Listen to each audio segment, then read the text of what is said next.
Yeah, it took a while. It took a while, but I'm here. Let me just share the freaking link here right now.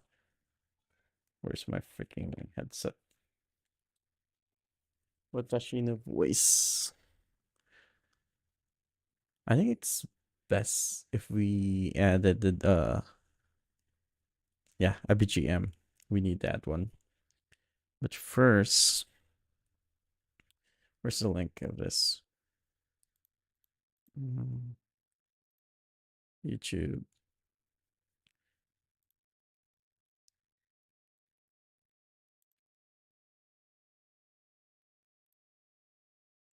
Let me just mute this one. Webnovel. Uh, yeah.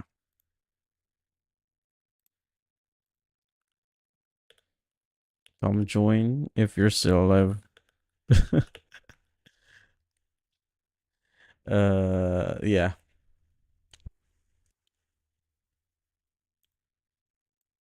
I'm not sure if anyone's still awake at this time, but yeah. The thing is, this live stream right now that we're doing is going to be dedicated to Lord of the Mysteries, and I'm basically going to read the web novel and reacting to it. And I haven't read it, but there's like a lot of trailers right now for the Lord of the Mysteries, and yeah, can't wait. Let me just open this one. Obviously, I cannot share like the text because copyright thing. We'll just chill this one, and this is the first time I'll be doing this type of live stream, and with a new model that we just created earlier. It's basically a preset that I've edited, and there it goes. It's a white. Let me just turn. How can I turn to night mode settings?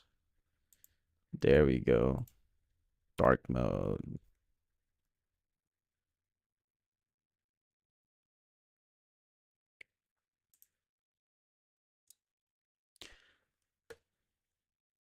So chapter 1, Lord of the Mysteries.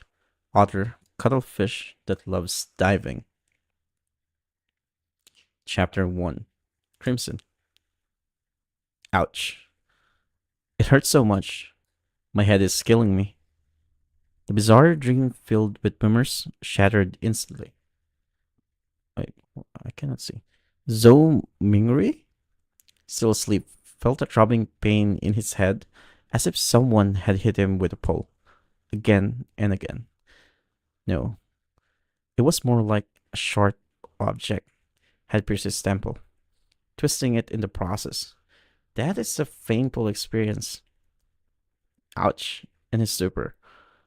So Mingri tried to turn over, hold his head, and sit up, but he couldn't move his limbs. They refused to budge, leaving him completely immobilized and helpless. It looks like I'm still not awake, still dreaming. Maybe in a short while, I'll think I'm awake, but I'm sleeping. Zhou Mingri used to such disorienting experiences, struggled to focus and break free from the shackles of darkness and confusion. However, while half awake, he tried to focus his will that felt as insubstantial as a wisp of fog. There, one moment, gone the next, his thoughts refused to control or examine. No matter how hard he tried, his focus kept slipping away as random notions and images bubbled up unbidden. Why would I suddenly get such a terrible headache in the middle of the night? And it's so painful. Could it be a cerebral hemorrhage or something?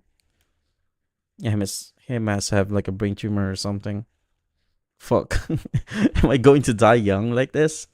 I need to wake up now. Huh? It doesn't hurt as much as before. But it feels like but it still feels like a blunt knife is slowly slicing through my brain. Looks like I can't go back to sleep. How am I supposed to work tomorrow? It is hard to sleep if you have like a headache like this. You must visit the doctor. And why am I even thinking about work? With a headache like this, I should take the day off. Yeah, that's for real. No need to worry about the manager's nagging. Hey, putting it that way, it doesn't seem too bad. I can end up getting some spare time for myself. The throbbing pain allowed Zhou Mingri to gradually gather immaterial strength. Finally, he straightened his back and opened his eyes, fully breaking free from his reverie. His vision first blurred, then was tinged with a faint crimson. He saw a wooden desk in front of him with an open notebook in the center. The pages were coarse and yellow, with an eye catching sentence written in deep black ink at the top. To the left of the notebook was a stack of neatly arranged books, numbering about 8. The wall to the right had grayish white pipes and a wall lamp connected to them. The lamp had a classic Western style and half the size of an adult head with a transparent glass inner layer and a black metal grid on the outside. So I'm not sure if he already transmigrated already here, but it seems that the settings here is classic Western or like before the technological age. And diagonally beneath this extinguished wall lamp was a black ink bottle painted in a pale red glow. Its embossed surface formed a blurry angel pattern. In front of the ink bottle to the right of the notebook lay a dark colored pen with a rounded body. Its tip shimmered faintly, and its cap rested next to a brass revolver. A gun or revolver? Zhou Mingrui was stunned. Everything he saw was unfamiliar and nothing like his room. So he already transmigrated at this point. In his shock and confusion, he noticed that the desk, notebook, ink bottle, and revolver were covered in a layer of crimson veil from the light shining through the window. Subconsciously, he lifted his head and his gaze slowly moved upwards. In midair, against a backdrop of black velvet curtains, a crimson moon hung high, shining silently. Oh, we have a red moon here. Oh, Zhou Mingrui felt inexplicably terrified and stood up abruptly. But before he could straighten his legs, his head throbbed with pain again, causing him to lose strength and fall back heavily on the hard wooden chair. Thud! The pain did little. Zhou Mingri propped himself up with his hands on the table, stood up again, and turned around in a panic, examining his surroundings. It was a small room with a brown door on each side and a wooden bunk bed against the opposite wall. Between the bed and the left door was a cabinet with 2 open doors on top and 5 drawers below. Next to the cabinet, at about the height of a person, was another grayish white pipe connected to a strange mechanical device with some exposed gears and bearings. In the right corner of the room, near the desk, were items resembling coal stoves, along with soup pots, iron pots, and other kitchen utensils. Across the right door was a dressing mirror with 2 cracks. Its wooden base had simple and plain patterns. With a quick glance, Zomingri caught a glimpse of himself in the mirror. The current him, black hair, brown eyes, a linen shirt, a thin build, average features, but with a rather deep outline. So he looks average here. Mingrui gasped with his mind flooded with helpless and confused thoughts. The revolver, the classical Western decor, and the crimson moon different from the Earth's moon all indicated one thing. C- could I have transmigrated? Zhou Mingrui's mouth slowly opened. When does the anime release? So They said that it's the 28th. Some said it was in July, but a lot of people are saying that it will release in the 28th of this month. So like 2 more weeks. Going back. He had grown up reading web novels and often fantasized about such scenarios. But when it really happened, he found it hard to accept. Almost a minute later, Zhou Mingrui muttered to himself, trying to find humor in his situation. This is probably what it means to love a fantasy. If it weren't for the persistent headache keeping his thoughts sharp, he would have definitely thought he was dreaming. Calm down, calm down, calm down. After taking a few deep breaths, Zhou Mingrui tried hard to stop panicking. At that moment, his mind and body calmed down. Memories began flooding him, slowly appearing in his mind. Oh, so now we will know the history of the this owner's body, Klein Moretti. So that's his name. A citizen of the northern continent's Lowen Kingdom, Awa County, city of Tingen. He is also a recent graduate from the Department of History at Koi University. His father was a sergeant in the Imperial Army who died in a colonial conflict on the southern continent. The compensation money allowed Klein to attend a private grammar school, laying the foundation for his university admission. His mother was a devotee of the Evernight goddess. She passed away the year Klein passed the entrance examination to Koi University. Oh, that's a pretty sad backstory. Father dead at war, and his mother died after he passed the examination. It's crazy. He also has an elder brother and a younger sister. They live together in a two-bedroom apartment. Their family is not wealthy, even struggling. Yeah, because you're like there's like three siblings and then no parents. That's a it's hard to make money if you're not you don't have a specialty or not a graduate yet.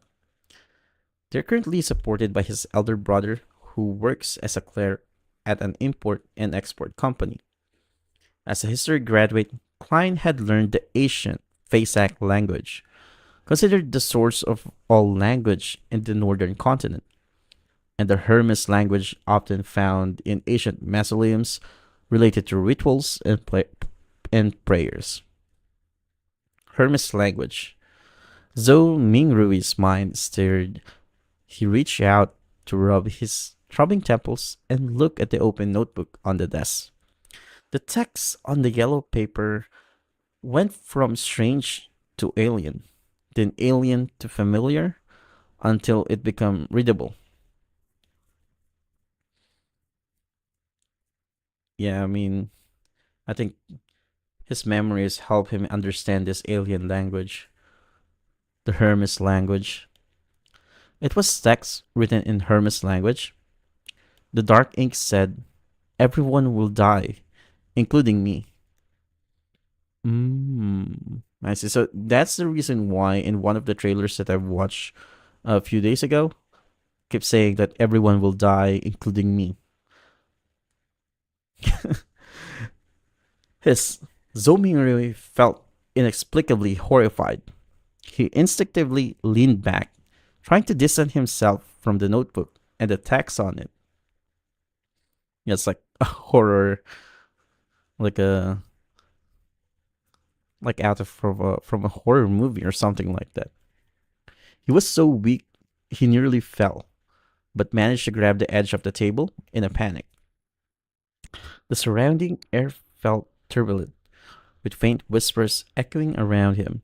It reminded him of hearing horror stories from his elders when he was young. He shook his head, telling himself it was just an illusion. Though Mingrui steadied himself, shifted his gaze from the notebook, and took deep breaths. His time His gaze landed on the shimmering brass revolver. A sudden question popped into his mind. With Klein's family situation, how could they afford to get how could they afford or even get a revolver? So Mingrui couldn't help but frown. So it seems like the Klein the protagonist here, or like before Zoe, felt like there's like an imminent danger that he needed to get a revolver. While deep in thought, he suddenly noticed a red handprint on the edge of the table. Its color was deeper than the moonlight and thicker than the veil. It was a bloody handprint. It's a bloody handprint. What the fuck? Zomi Rui subconsciously turned over his hand that had been holding the edge of the table. Looking down, he saw his palm and fingers covered in blood. Did he commit suicide? Why is there blood? At the same time, the throbbing pain in his head continued. Although it had weakened a little, it was still persistent. Did he just shot himself? What the heck? Did I mash? Did I smash my head? Zhou Mingrui wondered as he turned around and walked towards a cracked dressing mirror.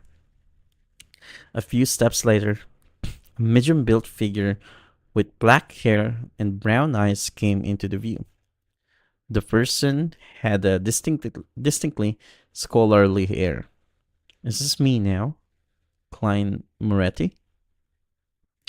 Zhou Mingrui paused for a moment. Due to the dim light, he couldn't see clearly, so he moved forward until he was just a step away from the mirror. Until using the crimson moonlight, he turned his head to check the side of his forehead. The clear reflection in the mirror showed a grotesque wound on his temple. What the fuck? So he shot himself. So that's the reason why for the headache.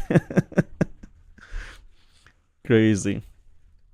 With burn marks around it, the area was stained with blood, and grayish white brain matter slowly wriggled within. Oh, that is crazy. Let me just go ahead and turn on um the background music. And this one, audio source. Wait, no. Microphone, media, there you go. And source, new one. Just do BGM. Browse this one real quick. And that's the chapter 1, by the way.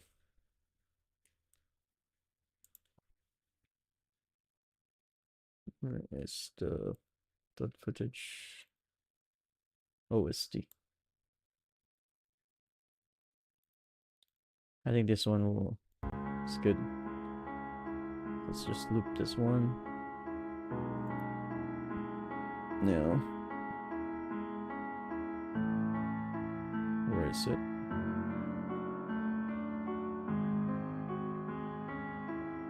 Is it loud? Let me just listen to it for a bit.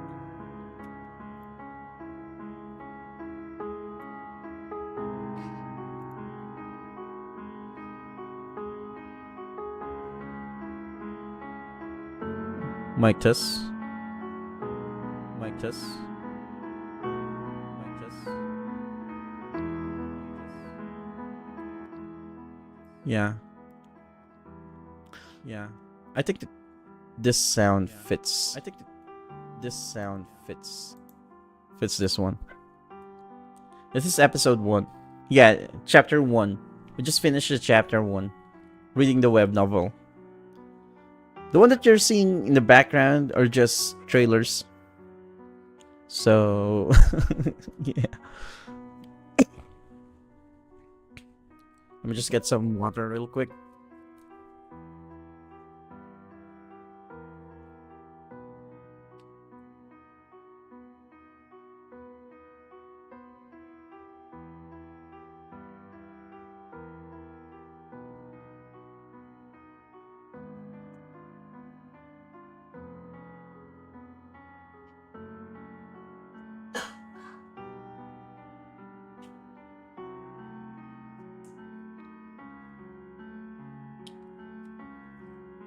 For a second, I thought the first episode dropped. No, not yet.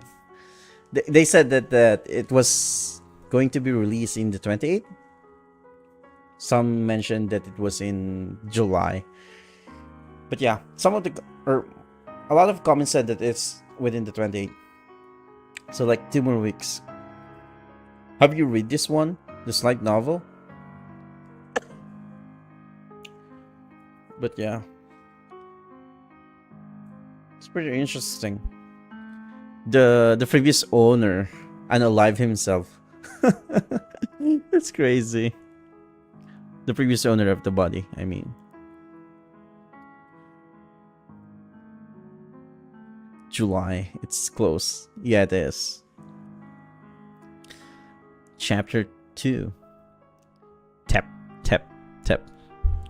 Zhou Mingrui reeled back in fear at the sight that greeted him. It was as though the person in the dressing mirror was not himself, but a dedicated corpse. How could a person with such grievous wounds be still alive? He turned his head in disbelief again and checked the other side. Even though he was a distance away and the lighting was poor, he could still see the penetrating wound and the dark red blood stains. Zhou Mingrui drew a deep breath as he tried hard to calm himself. He reached out to press his left chest, and sensed his racing heart that exuded immense vitality. He then touched his exposed skin. Beneath the slight coldness was flowing warmth.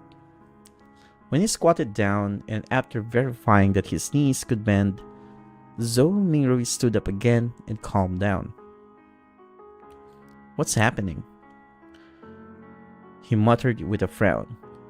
He planned to inspect his head injury seriously once more. Yeah, he might be thinking that he's like hallucinating because there's like a hole in his head and he's still alive. He took 2 steps forward and suddenly paused. The moonlight of the sanguine moon was relatively dark, so it was insufficient for his serious inspection. A memory fragment triggered as Zhou Mingrui turned his head to look at the grayish-white pipes and the metallic gridded lamp on the wall right beside the study desk. This was the most common gas lamps of the times. Its flames was stable, and its illumination capabilities were excellent. With Klein Moretta's family situation, even a kerosene lamp was a dream, much less a gas lamp. Using candle was most apt for their standing and stature. However, back when he burned the midnight oil for 4 years to be admitted into Koy University, his elder brother Benson felt that it was important matter which their family future depended upon.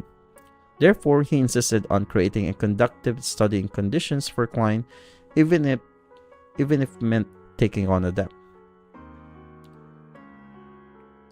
His brother is a good guy. Of course, Benson, who was literate and had worked for several years, was not a rash person who did not think of the consequences. He had quite some tricks up his sleeves. He reasoned with the landlord to raise the apartment standards by installing gas pipes to improve the likelihoods of rentals in the future. The landlord was convinced and provided the money to complete the basic modifications. Then, using the convenience of working at an import and export company, he purchased brand new gas lamp which was nearly at cost price. In the end, all he needed was to use his savings and did not need to borrow his money. And he's a genius. Can't you just read the manhwa? Is there a manhwa of this? I thought this is just like a light novel. At the start of the Lord of the Mysteries is pretty slow. But maybe we'll read it as well, the manhwa, after we're done with this one. It's only like 1,000 chapters or so. And we're at chapter 2. There's a new one coming out bi-weekly. Okay. Yeah, and they are remaking it. The reason why I'm actually not doing it, because we might get copyrighted for some reason. You know, if showing the images and stuff.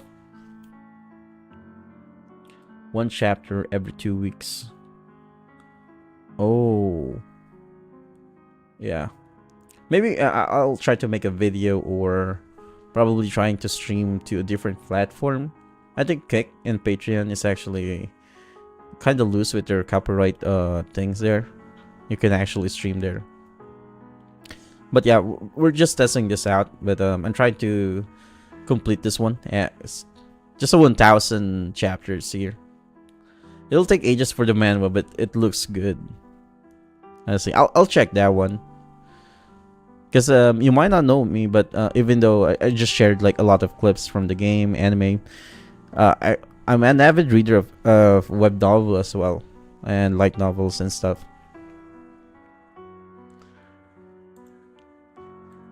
But yeah, pretty interesting that this one has a manual. After the memory fragment flashed past his mind, Zhou Mingrui came to the desk where he turned the pipe's valve and began twisting the gas lamp switch. Nah, at the rate they're releasing at that old age. That's crazy. Yeah. Most of the time, it's like, if it's like one chapter every 2 weeks, yeah, it'll take forever. Unless the manual will have like a lot of information there. But chances are, in the anime, they will cover like a lot of stuff from the light novel. They take breaks too, so it took hundreds of years.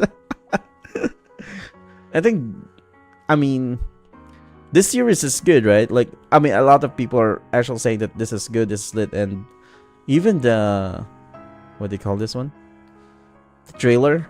I was able to find like 9 trailers, and some of the comments mentioned in the first reaction that I did, there's going to be like 28 trailers of this, which is a lot. It's like almost one episode of the anime already. So they went hard on the animation, and the production of this, and with the animation as well, it looks damn good. As you can see, the one that is playing in the background. Tell me, that's good, right? It looks great. The only difference that I'm seeing on this one is just like it's just being voiced by Chinese VA, but still good. Wonder what the release schedule is like.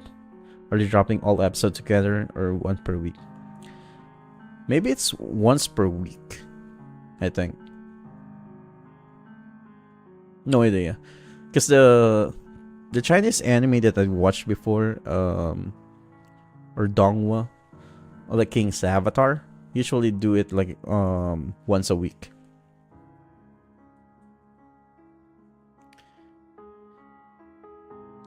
Because the episodes are all done. Oh, from what they say. So there's a chance that they might be simply releasing it at a slower pace, so it will drive a lot of engagement, making people wanna go back again every week. They will also dub it like Link Click. I see. But yeah, it's a refresher to see or to watch an anime in Chinese dub. It's like a new thing. It's not that I hate it, it's just like I'm not used to it. That's my cup of tea with watching Chinese dubs anime.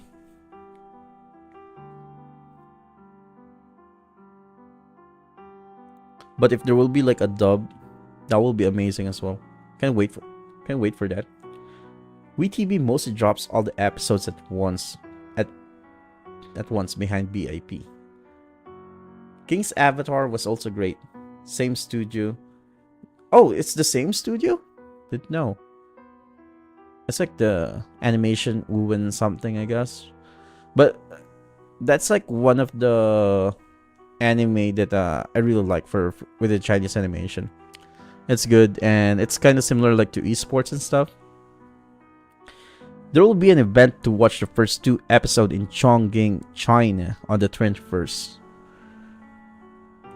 20 Oh, well, sadly I'm not in China.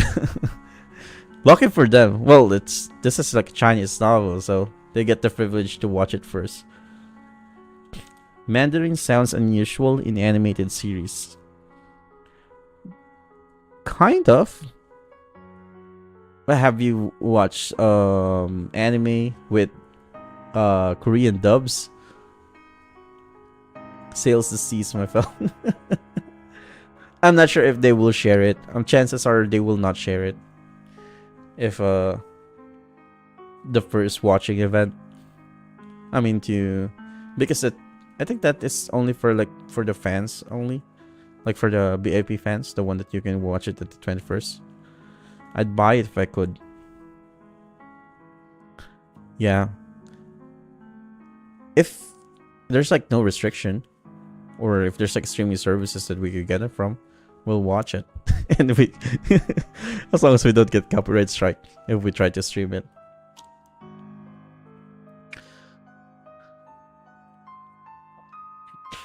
But yeah, going back. With a sputtering sound, spark sound from the friction. Light did not descend upon Zhou Mingrui as he had expected. He twisted the switch a few more times, but all the gas lamp did was sputter and remain dark. Retracting his hands and pressing on his half temple, Zhou Mingrui sought for the reason by rummaging through his memory fragments. A few seconds later, he turned around and walked towards the door. He arrived at the machine installation, which was similarly inset into the wall and had grayish-white pipes connected into it. There have been offline activities in the past few months. The first episode received a very good feedback. Oh. I mean, just simply judging from the trailer alone, it's already good, man. And with that feedback, damn, it's gonna be crazy. Sure, if they had official physical copies of the series and were fairly priced, I would buy it instead of dropship.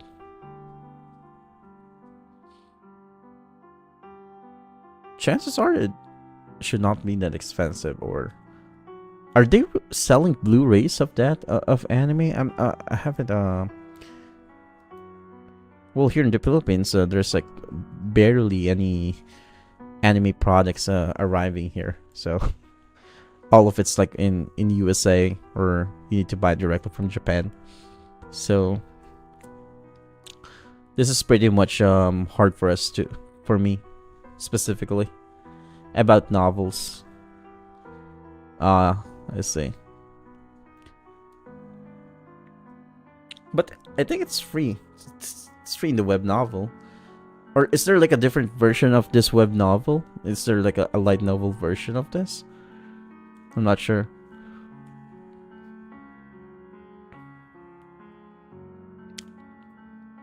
Because in Japan, Yen Press is releasing the first volume of the series. Oh, I see.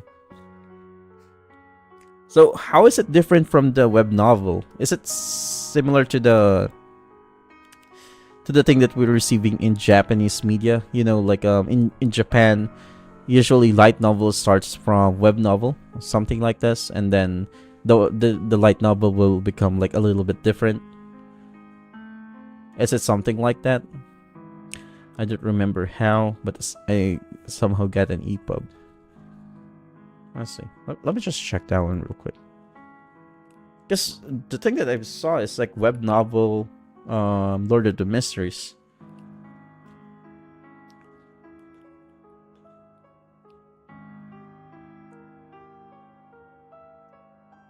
Oh, The Clown Part 1. Officially released. Let me check this one real quick.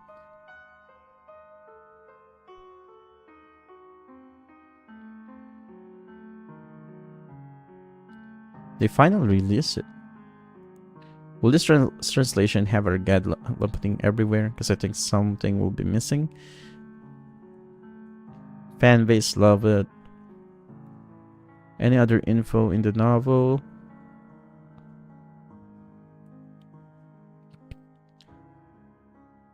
Well, I'm seeing reviews here of the light novel from Yen Press, and most of them are happy about the official adaptation. However, some are saying that it has like bad translation.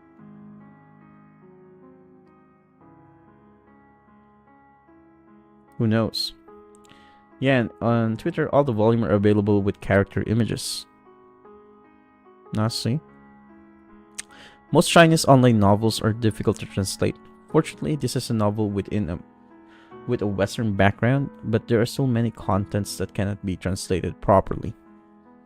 I see. Language barriers.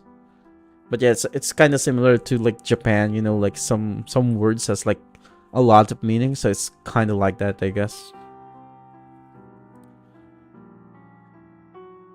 And that's like one of my pain point in reading web novels. Sometimes the story is good, but the translation sometimes is like really bad that it kind of kills the immersion. But you just need to adapt to it and understand, oh, this is what it said. The Mandarin is tone based. Well, as long as for me, as long as it looks good, it sounds good, I'm into it.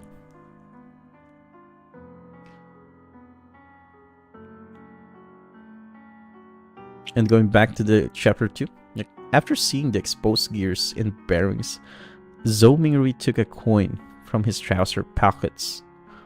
It was dark, yellow in color, and had a bronze shimmer to it. The front of the coin was engraved with a portrait of a crown wearing a man, and there was one on a clump of wheat on the back. Zhou Mingrui knew that this was the most basic currency of the Luin Kingdom. It was called Copper Penny. 1 penny's purchasing power was roughly 3 to 4 yuan before his transmigration. Oh, that's large. Such coins had other denominations such as the 5 pence, a half pence, and a quarter pence. Despite the 3 types, the denominations were not in small enough units. In everyday life, one had to buy several different things just to spend a single coin from time to time. And after flipping the coin, which was only minted and circulated after King George III ascended to the throne, a few times Zhou Mingrui inserted it into the gas meter tin vertical mount. Clink clank. So this is like a vending machine for the gas. So it's kind of modernized, kind of. Machine translated ones tend to be horrible to read even if the story is good. Yeah. It sometimes it really sucks. Like you, it just makes you laugh. Like you cannot understand. Like the words doesn't have like a meaning, or like what they're saying that you cannot make it out. That's the sad reality for the machine translated novels. When you first read the first volume, you may find it a bit boring, and the progress is slow. But after the whole novel, you will have a unique impression of the volume. I will. Well, the only difference are the translations. Machine translation makes me become an actual autocorrect. Yeah, that's the thing. But right now with the power of I think the machine translation is becoming a bit good, a little bit better compared to before. Because before, I think the machine that they're using is actually just simply Google Translate. And over time, ChatGPT is actually good for translation, and DeepL as well. I think it has a good translating for AI. Honestly, I think the first volume picks up pretty quick, despite what people say. For me, I think it's pretty good. A lot of things. Well, I'm actually in the chapter 2 only. It's just like it just shows like a. It's build up the word right now, and it's pretty interesting that he did not die. It's like he's a zombie because he has a hole in his head and is still alive. And initially, he's complaining that his head is aching. Cause yeah, bro, you got like a hole in your head. It's sad they took down legit pirate sites with good translations. Yeah, I mean copyright. That's within their rights, and we just hope that they'll get like they maybe just simply hire those translators, so we can get like a good translation in the future. It doesn't after 100 chapter. It gets better. I see. But right now, I think it's good. Because for me, the light novels that I've been reading so far, or like most of the time, are just Japanese light novels, isekais and stuff. So reading this is like a new world for me. Because I do read like Chinese novels from time to time, but like I got immersed again in Japanese light novels, and most of them are kind of what do you call that? Kind of lewd. So index. What do you mean by index?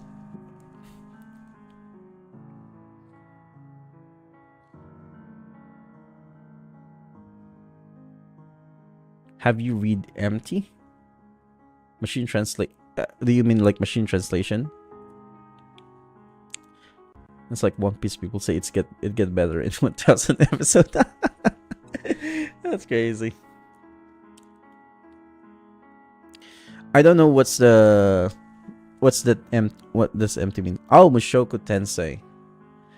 Yeah, I did read that before, like like a long time ago. Like I read that one at the same time with Slime, Shield Hero. Those novels, mostly finished novels, but I did not really read them in what do you call that one, in a religious manner. I just simply skim most of the time and just simply go look for the conclusion. Mostly I usually read like the battles and stuff. During my younger days, that's how I usually read. Index, no, I haven't read or watched that anime yet. Hello, German Sparrow. Or is it Gemin? Oh, it's Gemin. First Japanese one that pop up to mind. Let's see. There's like a lot of good Japanese novel, but not really like mind-blowing or life-changing novels. I just find it interesting. Such as like the Mobuseka, the Evil Lord of the Intergalactic Empire. Those are the things that I like to read. German, like in Bloodborne. Yeah.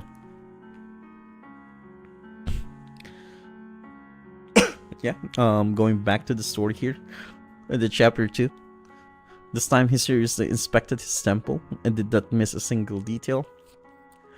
After a few rounds of inspection, he realized that apart from the original blood stain, liquid was no longer flowing out of the grotesque wound. It appeared like it had received the best hemostasis and bandaging. As for the slowly screaming grayish white brain, the discernible growth of flesh and blood around the wound, it meant that the wound might take 30 to 40 minutes, or maybe even 2 to 3 hours before it will only leave a light scar. So he's healing. Pretty interesting. The restorative effects that transmigration brings.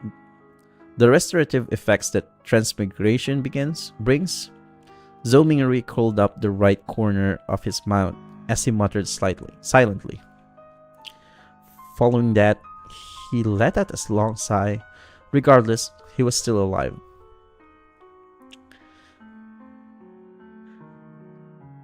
And after settling his mind, he pulled up an open drawer and took a tiny piece of soap.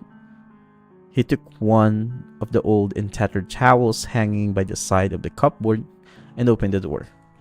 He then walked to the public bathroom, which was shared by the tenants on the second floor. Yes, I should clean up the bloodstains on my head, or I'll keep looking like a crime scene. Yeah, you must clean that up. It's fine scaring myself, but if I were to scare my sister Melissa... Oh, is there Alabama here? He has a sister. When she gets up early in the morning tomorrow, it will be problematic. The corridor outside was pitch black. Silhouettes were barely accentuated by the crimson moonlight from the window at the end of the corridor.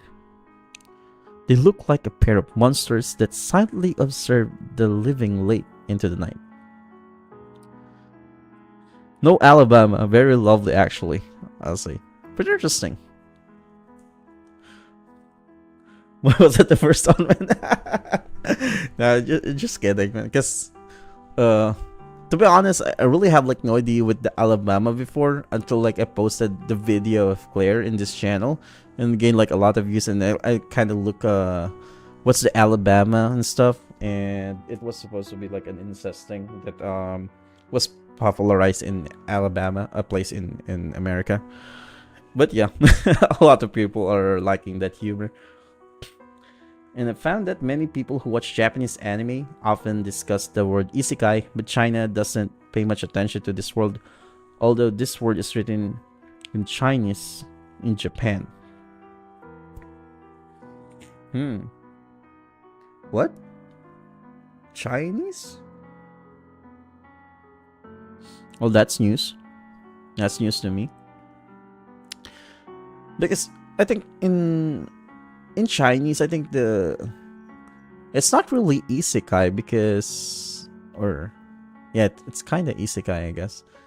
Because the one that I read most of the time are like reincarnation, or like getting transported to a world where there's like cultivation and stuff.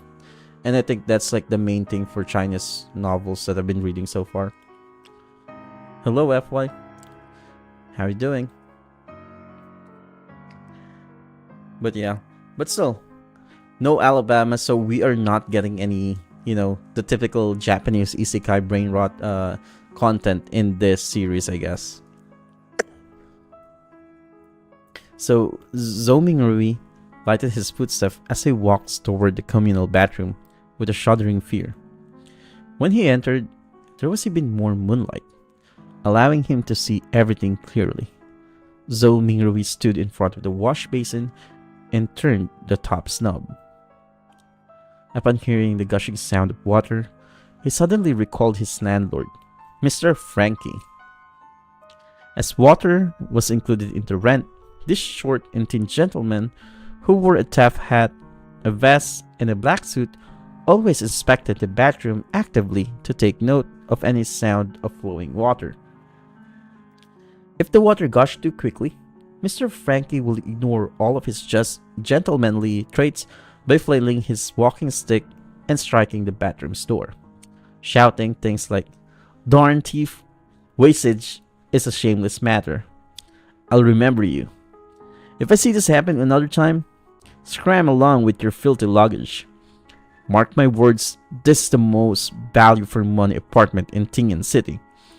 You will not find a more kindly landlord anywhere else. So, I mean, his landlord is pretty stinky, I guess. Fang Yuan, go cultivate, bro. Fuck you doing here? That's from the Reverend Insanity, right? Fang Yuan, the cancelled light novel. Go back from being traumatized, Sonny. So that's FY. So it's Fang Yuan. I see now. I think my first isekai series I saw was Magic Knight Raiders. That's an old one. I haven't even watched that, but I saw that one in TV before, but I haven't watched that in a truest sense. But one of the anime that I watched initially was actually what do you call that one? Ghost Fighter or Yu Yu Hakusho. Zenki, Doraemon, those type of anime. Now I'm Sunny biggest baiter. That's why I'm spreading true name. I see. Hater. Oh yeah. Followed by Monster Rancher, Digimon, and Vision of Escaflowne. I played Monster Rancher in Digimon, but I haven't watched the anime yet. And I never watched it. Vision of Escaflowne, I haven't watched that one yet as well. The Raymond is peak. Yeah, it's I mean, if when you're a child, I mean, it looks good. I mean, it brings like a lot of imagination to your head. You know, like a door where you can go to anywhere, and a lot of stuffs are coming from the Raymond's pocket. It's pretty crazy. Going back to the story, putting away those thoughts, Zhou Mingrui used a moist towel to clean the blood stains from his face again and again. After checking himself using the rundown mirror in the bathroom and verifying that all that was left was a hideous wound in the fatal face, Zhou Mingrui relaxed. Then he took off his linen shirt and used a bar of soap to wash away the bloodstains. At that moment, he knitted his brows and recalled a possible problem. The wound was too exaggerated and there was too much blood. Apart from this body, his room likely still has signs of his injury. After Zhou Mingrui was done with his linen shirt, a few minutes later, he briskly returned to his apartment with a moist towel. He first wiped the blood handprint on the desk and then, using the gas lamp's illumination, sought out spot which he missed out. He immediately discovered that quite a substantial amount of blood had splattered onto the floor beneath the desk, and there was a yellow bullet to the left side of the wall. Releasing a round with a revolver pointed at the temple. After mixing and matching the clues from before, Zhou Mingrui had a rough idea how Klein had died. He was in no hurry to verify his guess. Instead, he seriously wiped away the bloodstains and cleaned up the scene. Following that, he took the bullet and returned to the side of his desk. He opened the revolver cylinder and poured out the rounds inside. A total of 5 rounds, and a cartridge shell all had a rust luster to them.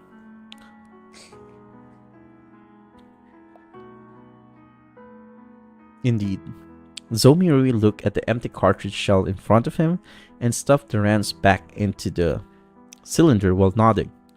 He shifted his gaze to the left and it landed on the notebook's word, "Everyone will die, including me." Following that, even more questions arose in him. Where did the gun came from? Was it suicide or a fake suicide? What kind of trouble could a history graduate of humble origin get himself into? Why would such a suicide method only leave behind so little blood? Was it because I transmigrated in a timely manner and it came with healing benefits? After pondering for a moment, Zhou Mingrui changed into another linen shirt. He sat on the chair and began pondering over more important matters. Klein's experience was still not something he needed to concern himself with. The true problem was to figure out the reason for his transmigration if he could return. His parents, relatives, best buddies, and friends, the fascinating world of the internet, and all sorts of delicious delicacies. These were the reasons that prompted his desire to return. Click, click, click. Zomingri's right hand was subconsciously pulling out the revolver cylinder and slamming it back in place again and again. Yeah, there has not been much difference for me between this period of time and the past. I was just a little unlucky, but why would I transmigate for no baffling reason? Bad luck. Yes, I tried luck enhancement ritual before dinner today. That's crazy. It didn't work. He was scammed. A thought flashed into Zhou Mingri's mind, illuminating the memories which were concealed by a fog of confusion. As a qualified keyboard politician, keyboard historian, keyboard economist, keyboard biologist, keyboard folklorist, he had always deemed himself as the knowing something of everything. Of course, his best buddy would often mock him as only knowing a little of everything. And one of them was Chinese divination. When he visited his hometown last year, he had discovered a trend-bound book titled Quintessential Divination and Arcane Arts of the Qin and Han Dynasty at an old bookstore. It looked pretty interesting and could aid him in posturing on the internet, so he bought it. Unfortunately, his interest was short-lived. The vertical script it used made the reading experience horrible. All he did was flip through the beginning pages before he threw it in the corner. He had experienced a spate of bad luck in the past month, losing his cell phone, customers running away after cheating him, and mistakes at work. Only then, he suddenly recalled the luck enhancement ritual written at the beginning of the Quintessential Divination and Arcane Arts. Furthermore, the requirements were extremely simple, without any basic foundation requirements. All he needed to do was to get 4 portions of staple food in his area, place them in the 4 corners of his room. They could be placed on the furniture such as tables and cupboards. Then standing in the middle of the room, he had to take 4 steps in a counterclockwise fashion to make a square. The first step required him to sincerely chant the immortal Lord Heaven and Earth for blessings. The second step was to silently chant the Sky Lord of Heaven and Earth for blessings. The third step was the exalted Thearch of Heaven and Earth for blessings. And the fourth step was the celestial worthy of heaven and earth for blessings. After the 4 steps were taken, he needed to close his eyes and wait 5 minutes in his original spot. Only then, the ritual would be considered complete. Since it did not cost him any money, he found the book, followed what was stipulated, and did it before dinner. However, nothing happened back then. Who would have guessed that he would actually transmigate in the middle of the night? Transmigration. This is a distinct possibility that it's due to the luck enhancement ritual. Yes, I should give it a try here tomorrow. If it's really because of that, I stand a chance of transmigrating back. Zhou Mingrui stopped flicking the revolver cylinder and suddenly sat straight up. Regardless, he had to give it a try. He had to attempt a Hail Mary. What the heck? He's a Redditor. He's a keyboard warrior. I mean, that's crazy. And I think no normal person would do what he just did, like doing this, chanting the Sky Lord of Heaven and Earth. He will look like crazy in the eyes of the normal person. But I guess that's the typical Redditor for you. I'm watching 2 Lord of the Mystery streams at the same time. Oh well, that's good. It seems like this series is actually that. I guess it's just that great. The moment that it reached like a lot of views, special or like the community even mentioning this one to me is actually a good thing, I guess. Because there's like a lot of ritual already. Only a true Redditor would conduct random chanting for internet voice.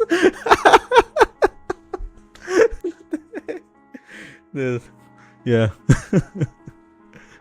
Do you know that I did chant a luck strengthening ritual? And you did not do it because you're a peasant. What the fuck? This is crazy. So chapter 3. We're at chapter 3 right now. It's Melissa. After confirming his plan, Zhou Minglui immediately felt he had a mental crutch. His fear and unease were all swept away into a current of his mind. Is it the most popular web novel? It just only now got widespread attention in the anime circles as well. Yeah, because the animation trailer is actually good. If you were checking right now, the one that I've been playing in the background, all of it are just from the trailers alone. So any anime enthusiast will actually just simply look at the graphics. Oh, it has like great animation and praise it to the heavens. However, the OG fans of the Lord of the Mysteries actually mentioned that this one has like a good story, and that's the reason why I'm trying this one out right now. And I'm just in chapter 3. It's pretty interesting so far. How many chapters are you planning to read? I'm planning to read up until like I don't know, until 6 or 7 in my time. It's already 5 a.m. in my time here. Because when the sun goes up, it's really hard for my eyes just to look at the screen. So that's the reason why as well I changed my schedule for doing the live stream. So yeah. So maybe within 1 to 2 hours we'll be finishing it. Probably we can finish 10 chapters or something. New Lord of the Mysteries live reader. Yeah. This is the first time I did this one. I'm just trying this because like one of the community member mentioned that you should try this one out because it's lit right now. I'm there, day 1 of all trailers. Yeah, there's like a lot of trailers, and I don't know why like some of them are like even named the same, but some mentioned that it was like a different path or something. When you get like to chapter 5 or 6, this is where the story really begins. The Lord of the Mysteries is great. Let's see. Yeah, let's get into it. We're at 3 right now, so we're halfway there. And it's kind of surprising that this it's a little bit long compared to the web novel that I've been reading so far.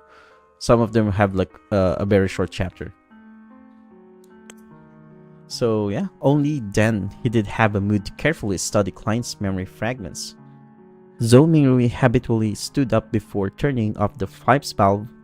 He watched the wall lamp gradually dim until its flame extinguished before sitting back down. As he subconsciously fiddled with the revolver's brass cylinder, he pressed the side of his head slowly, recalled his memory in the crimson dyed darkness, as though he was the most attentive viewer in a movie theater.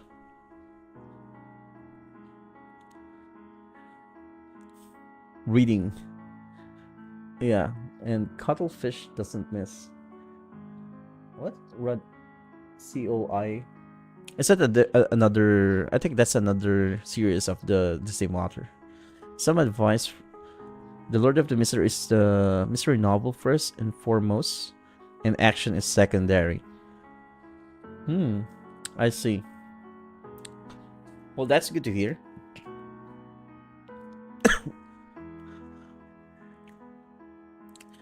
Perhaps there's, as a result of having a bullet pass through his head, Klein's memories were like shattered glass. Not only were the memories not contiguous, there were many spots were clearly missing. For example, memories pertaining to how the exquisite revolver appeared in his possession, whether he had committed suicide or was killed, as well as the meaning of the words "everyone will die, including me," on the notebook, or whether he had participated in anything odd 2 days before the incident. Not only had these past particular memories become fragmented, there were also missing pieces. It was the same even for knowledge he ought to know. In light of the present situation, Zhou Mingrui believed that if Klein were to return to the university, it was unlikely he could graduate. This was despite him having left campus just days ago without relaxing one bit. He needs to participate in Tingen University's Histories Department interview 2 days later. The university graduates of Lowen Kingdom do not have the tradition of staying at their alma mater. His mentor had given him a recommendation letter for Tingen University and Backland University. Oh no, I think this will be hard for our protagonist because some of his memories are lost and he needed to do this interview. It's pretty sad if he failed. Through the window, Zhou Mingrui silently observed the red moon setting in the west. The gradual sinking of the moon continued until faint light glowed from the east, dyeing the horizon golden. At that moment, there was a commotion inside the apartment. Soon, the sound of the footsteps approached his door. Melissa is awake. She's really as punctual as always. Zhou Mingrui smiled due to Klein's memories. Seeing Melissa made him feel as though she was really his younger sister. However, I do not have a younger sister. He immediately contradicted himself. Melissa was different from Benson and Klein. Her rudimentary education was not complete at the Sunday school classes offered by the Church of Evernight. When she reached schooling age, the Lowen Kingdom had enacted the Basic Education Law. A primary and secondary education committee was established and was especially provided with funding, increasing the kingdom's investment into the education. And in less than 3 years, under the premise of that numerous church schools would be incorporated, many public primary schools were established to strictly maintain the principles of religious neutrality. This was to prevent education from involving itself in conflicts between Lord of Storms, Evernight Goddess, and the God of Steam and Machinery. Like, what? Is this like a Lord of Storms, Evernight Goddess? So it's like religion to science, I guess? God of Steam and Machinery? I guess it should be science.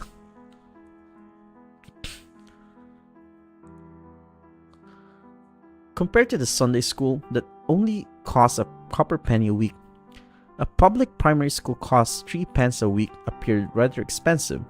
However, the former only provided education every Sunday, whereas the latter provided 6 days of classes a week. In conclusion, the price was low, that it was almost free.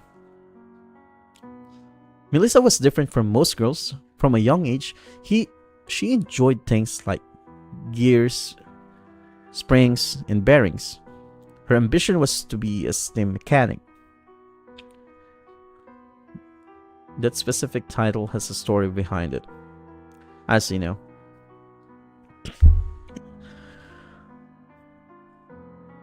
And having suffered from a lack of culture, Benson, who knew the importance of education, supported his sister's dreams just like how he supported Klein's university education. After all, Tingen Technical School was only considered secondary education. There was no need for her to attend a grammar school or a public school for more knowledge. In July last year, 15-year-old Melissa passed her entrance examination and fulfilled her dreams, becoming a student at the Tingen Technical School's STEAM and Machinery Department. As such, her weekly school fees were raised to 9 pence. Meanwhile, Benson's company was affected by the situation in the southern continent. There was a drastic drop both in profit and business transactions. More than a third of the employees were retrenched. In order to keep his job and maintain their livelihood, Benson could only accept more arduous tasks. He had to work overtime more frequently or head to places with harsh environments. That was what he was occupied with the past few days. It was not that Klein did not think of helping share his elder brother's burden, but being born a commoner, and having been admitted into an average grammar school, he felt a strong sense of inadequacy when he enrolled into university. For example, as the origin of all language in the northern continent, the ancient language of Faesak was something all the children of nobles and of the wealthy class would learn from a young age. In contrast, he was only made first contact with it in the university.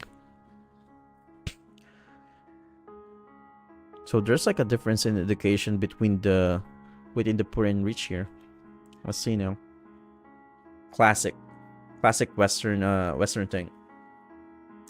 He faced many similar aspects during his high school career. Klein nearly gave his all and often stayed up late into the night, woke up early before barely managing to catch up to others, eventually allowing him to graduate with average result. What do you call this one? What's there to debate? Did we read the same book? Ending was horrendous, no conclusion to book two. Where to build, I won't spoil other, but still. Oh well. Became with spoilers because it's very easy to get spoiled with the Lord of the Mysteries. Yeah, just refrain from putting the spoilers in the chat. I don't really have any idea if what you're talking about is spoilers or not, so if you guys can, yeah, just simply say if it's not, or if it's a spoiler or not. I can remove them or mod it. Or you can actually join the Discord and I can help you assign mod. So whenever we do a live stream, you can actually, mod those guys that are doing some spoilers in the stream in the future. But yeah, I think the Klein is a hardworking guy, I guess. Memories regarding his elder brother and younger sister remained active in Zhou Mingri's mind until he turned the knob open. Only then did he jolt awake and remember that he held a revolver in his hand. Can't become mod. Yeah. You were the one said debatable. I say now. Yeah, just chill from that one. And this was a semi-regulated item. It will still scare children. Also, there's still a wound on my head. With Melissa's arriving at any moment, Zhou Mingri pressed onto his temple and hurriedly pulled open a desk drawer and threw the revolver before slamming it close. You need to hide it from your sister, bruh. What happened? Melissa looked over curiously when she heard the commotion. She was still in the prime of her youth, even though she didn't have much nutritious food to eat, making her face thin and slightly pale. Her skin remained lustrous as exuded the vibes of a young girl. She was still in the prime of her... Oh, I'm repeating this one. When Zhou Mingri saw his sister Brown's eyes look over, he forcibly composed himself and picked up an item beside his hand, before calmly closing the drawer, to conceal the existence of the revolver. He placed his other hand on his temple, the texture confirming that his wound had already healed.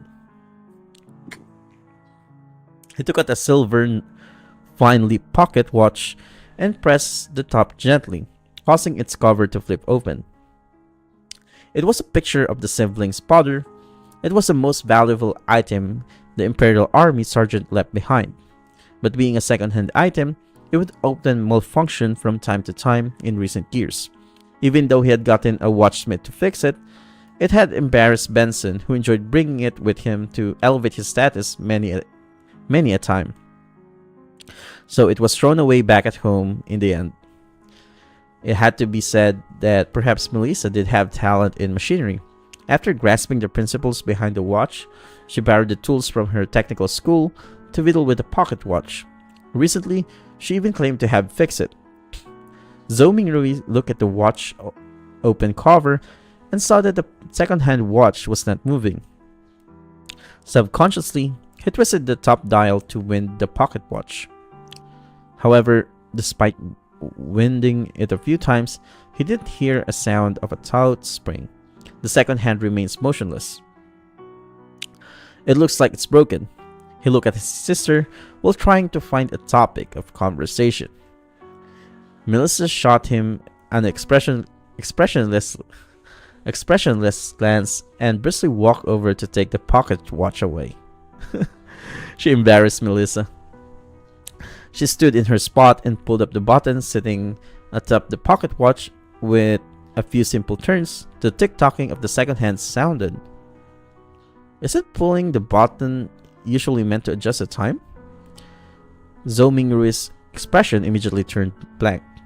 At that moment, a bell chimed from a faraway cathedral. It chimed 6 times, sounding distant and ethereal. Melissa tilted her head to listen to it and pulled the button up once again. Following that, he turned it to synchronize the time. "It's okay now," she said simply without emotion. She then pressed the top button back and handed the pocket watch back to Zhou Mingrui. she embarrassed his brother. So it seems like watch works differently in this era. Zhou Mingrui returned with a smile, politely in embarrassment. Melissa gave her elder brother a piercing stare before turning to walk to the cupboard. She took her toiletries and towel before opening the door to leave. She headed for the public bathroom. Why did her expression have a look of disparagement and resignation? Is it a look of love and concern for a retarded brother? Zhou Mingrui, that's an L for you. You don't know how to make the watch work. Let me just drink some water real quick.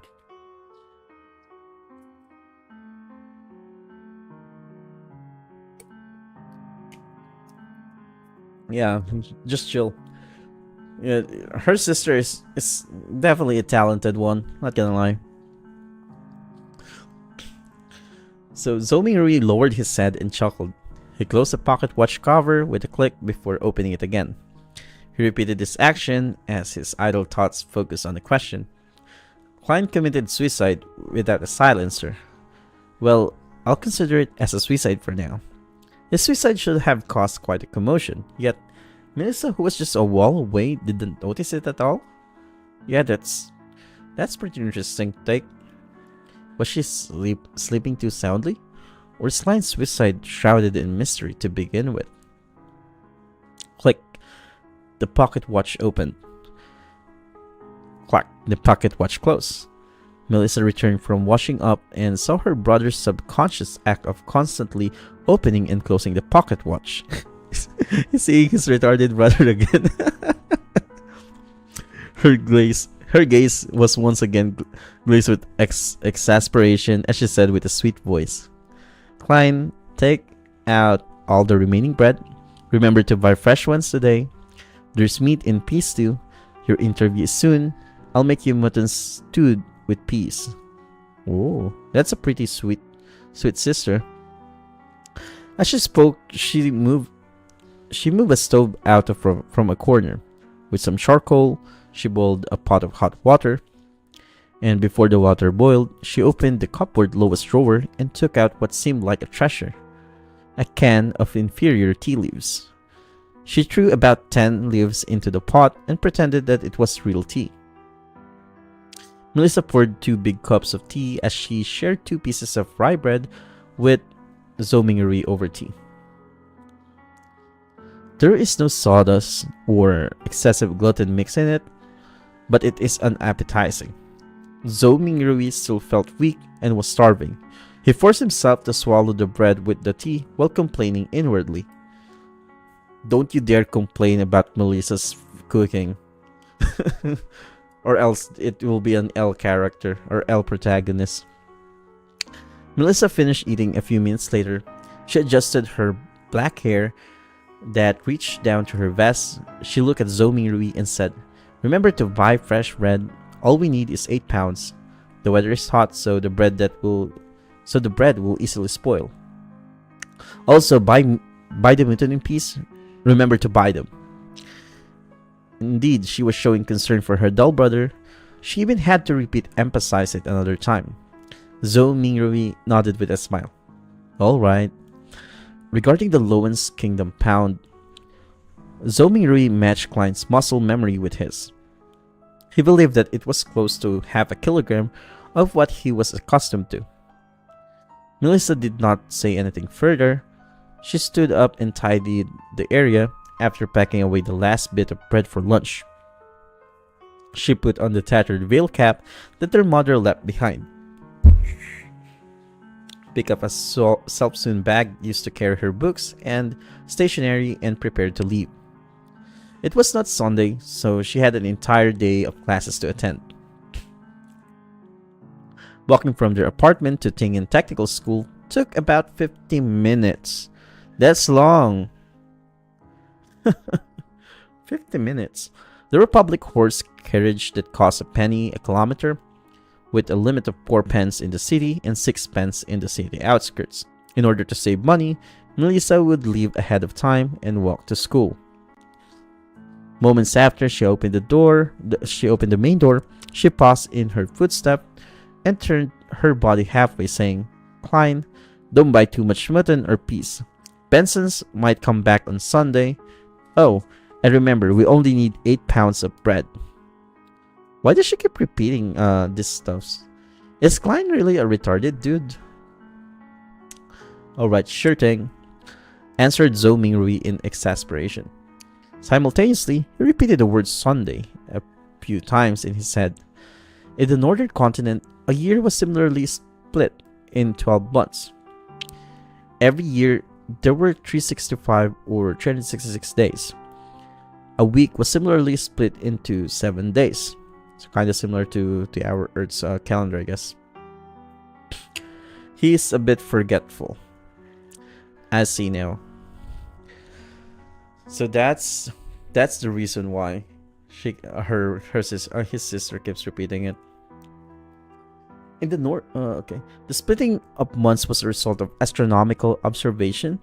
It made Zhou Mingrui suspect whether he was in a parallel world. As for the splitting of days, it was a result of religion. This was because the northern continent had 7 orthodox gods: the eternal blazing sun, the Lord of Storms, the god of knowledge and wisdom, the Evernight goddess, the Earth Mother, the god of combat, and the god of steam and machinery. Watching his sister close the door and leave, Zhou Mingrui suddenly sighed. Soon his thoughts focused on the lock enhancement ritual. "Sorry, I really wish to return home." Oh, he wanted to go back. Plus the budget is tight, so they gotta be thorough about spending. Yeah, it will be bad if the protagonist overspend if he bought a lot of mutton and peas. Okay. Chapter 4. Is this your first web novel? First web novel that I've read on stream, yes, but I've read a lot of web novel before. Like Martial God Asura, what do you call this one? Shadow Hack. There's a thing like I totally forgot some of the web novel that I've read before, but I've read like a lot of web novels before. Most of them have like some some ecchi stuffs as well. Can't wait till he goes back home and nothing happens.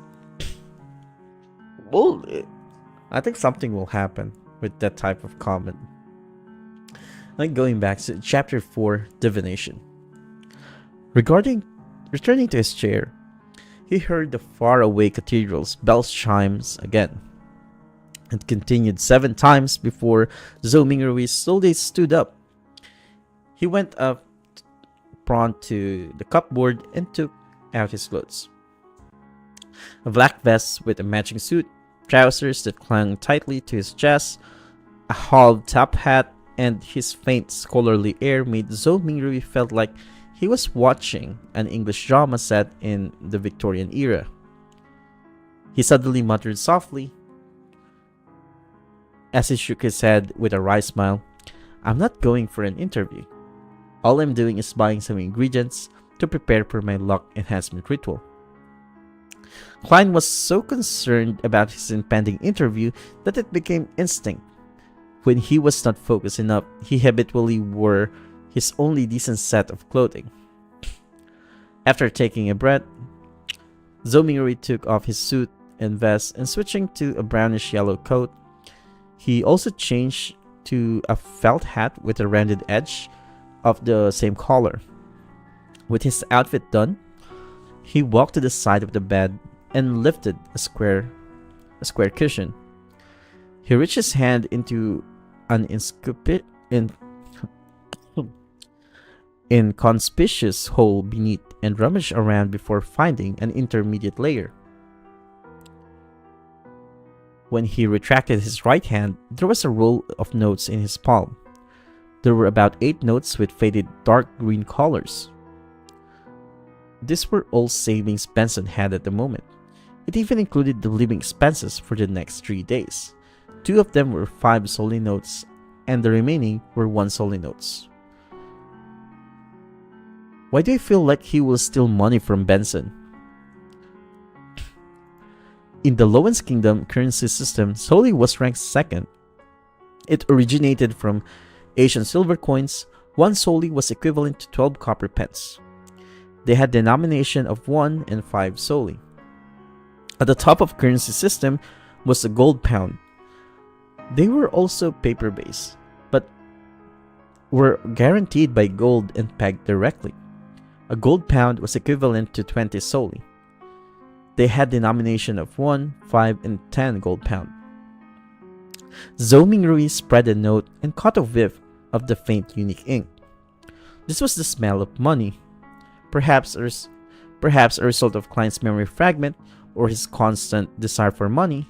Zhou Mingrui felt like he had instantly fallen in love with these notes. Behold, their designs are beautiful.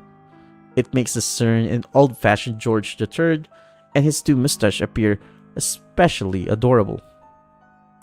Behold, the watermark that can be seen when the note is placed against the sunlight is so alluring. The exquisite design for the anti-counterfeit label makes it completely different from those fake fancy shocks. Zhou Mingrui admired for nearly a minute before pulling out 2 1 Soli notes. He then rolled up the remaining notes and stuffed them back into the cushion's concealed layer. After arranging and flattening the cloth around the table, around the hole, Zhou Mingrui folded the 2 notes he had taken out neatly and placed them into the left pocket of his brownish yellow jacket. He separated the notes from few pence he had in his trouser pocket. With all of this done, he had placed a key into his right pocket and brought a dark brownish paper bag along with him and quickly walked toward the door. His shuffling footsteps slowed down from a brisk pace until it eventually stopped. Zhou Mingrui stood by the door and was unsure when he had already begun to frown. Klein's suicide was fraught with peculiarities. Would he encounter any accidents if he were to leave just like that? After some deep thought, Zhou Mingrui returned to his desk, pulled open the drawer, and he then took out the shimmering brass revolver. For self-defense. This was the defensive weapon he could think of, and it was the only weapon with sufficient power. Although he had never practiced shooting, just pulling such a revolver would definitely daunt anyone. He carries the revolver's cold metal before stuffing his revolver into the pocket where his notes were. He clasped the money in his palm as his finger pressed into the gun's handle. It was perfectly concealed. Feeling secure, he who knew a little of everything suddenly had a worry. Would they end up misfiring? Being deluged with such thought, Zhou Mingrui quickly thought of a solution. He drew the revolver and released the cylinder. He then aligned the empty chamber, which was the result of the suicide, along the gun's hammer before closing it. This way, even if there was a misfire, he will discharge an empty round. After stuffing his revolver back into his pocket, Zhou Mingrui kept his left hand there. He pressed down on his hat, with his right hand and pulled open the door before leaving. The corridor during the day remained dim, as limited sunlight shone in from the window, situated at the end of the corridor. Zhou Mingrui quickly went down to the stairs and left the apartment. Before taking in the brilliance and warmth of the sun, although it was almost July, it was still considered the middle of the summer. However, Tingen was situated north of the Lowen Kingdom, so it had a unique characteristic. The highest annual temperature was not even 30 Celsius on Earth, with even cooler mornings. However, the streets were awash with filthy water and strewn junk. From Klein's memory, this was not a rare sight in low-income communities, even if there were sewers. After all, there were just too many people, and people needed to survive. So it seems like he's living in a low-income community or squatters area or something like that. Come and try our delicious roasted fish. Hot and fresh oyster soup. Drink a bowl in the morning and feel invigorated all day. Fresh fish from the fort for just 5 pence apiece. Muffins and eel soup make the perfect combination. Conch, conch, conch. Vegetable freshly plucked from the farms outside the city. Cheap and fresh. The mobile hawkers who sold vegetable fruits and hot food shouted along the street as they beckoned the rushing pedestrians. Some of them would stop and carefully compare before purchasing. Others would impatiently wave their hands as they have yet to find work for the day. Zhou Mingrui took in a whiff of the air, mixed with both noxious and fragrant aromas. As he clenched the revolver tightly in his left hand, which held the notes tight, he pressed down his hat with his right hand while passing through the busy streets with a tiny slouch. There were bound to be thieves in populated areas. Furthermore, the street had no lack of poor citizens who were working part-time after losing their previous jobs. There were also starving children that were exploited by the adults to their bidding. He proceeded forward until he reached a point where the crowdlessness around him restored to normal. He straightened his back and raised his head to look down the street. There was a vagrant accordionist busking. The melody was sometimes pleasant, sometimes fervent.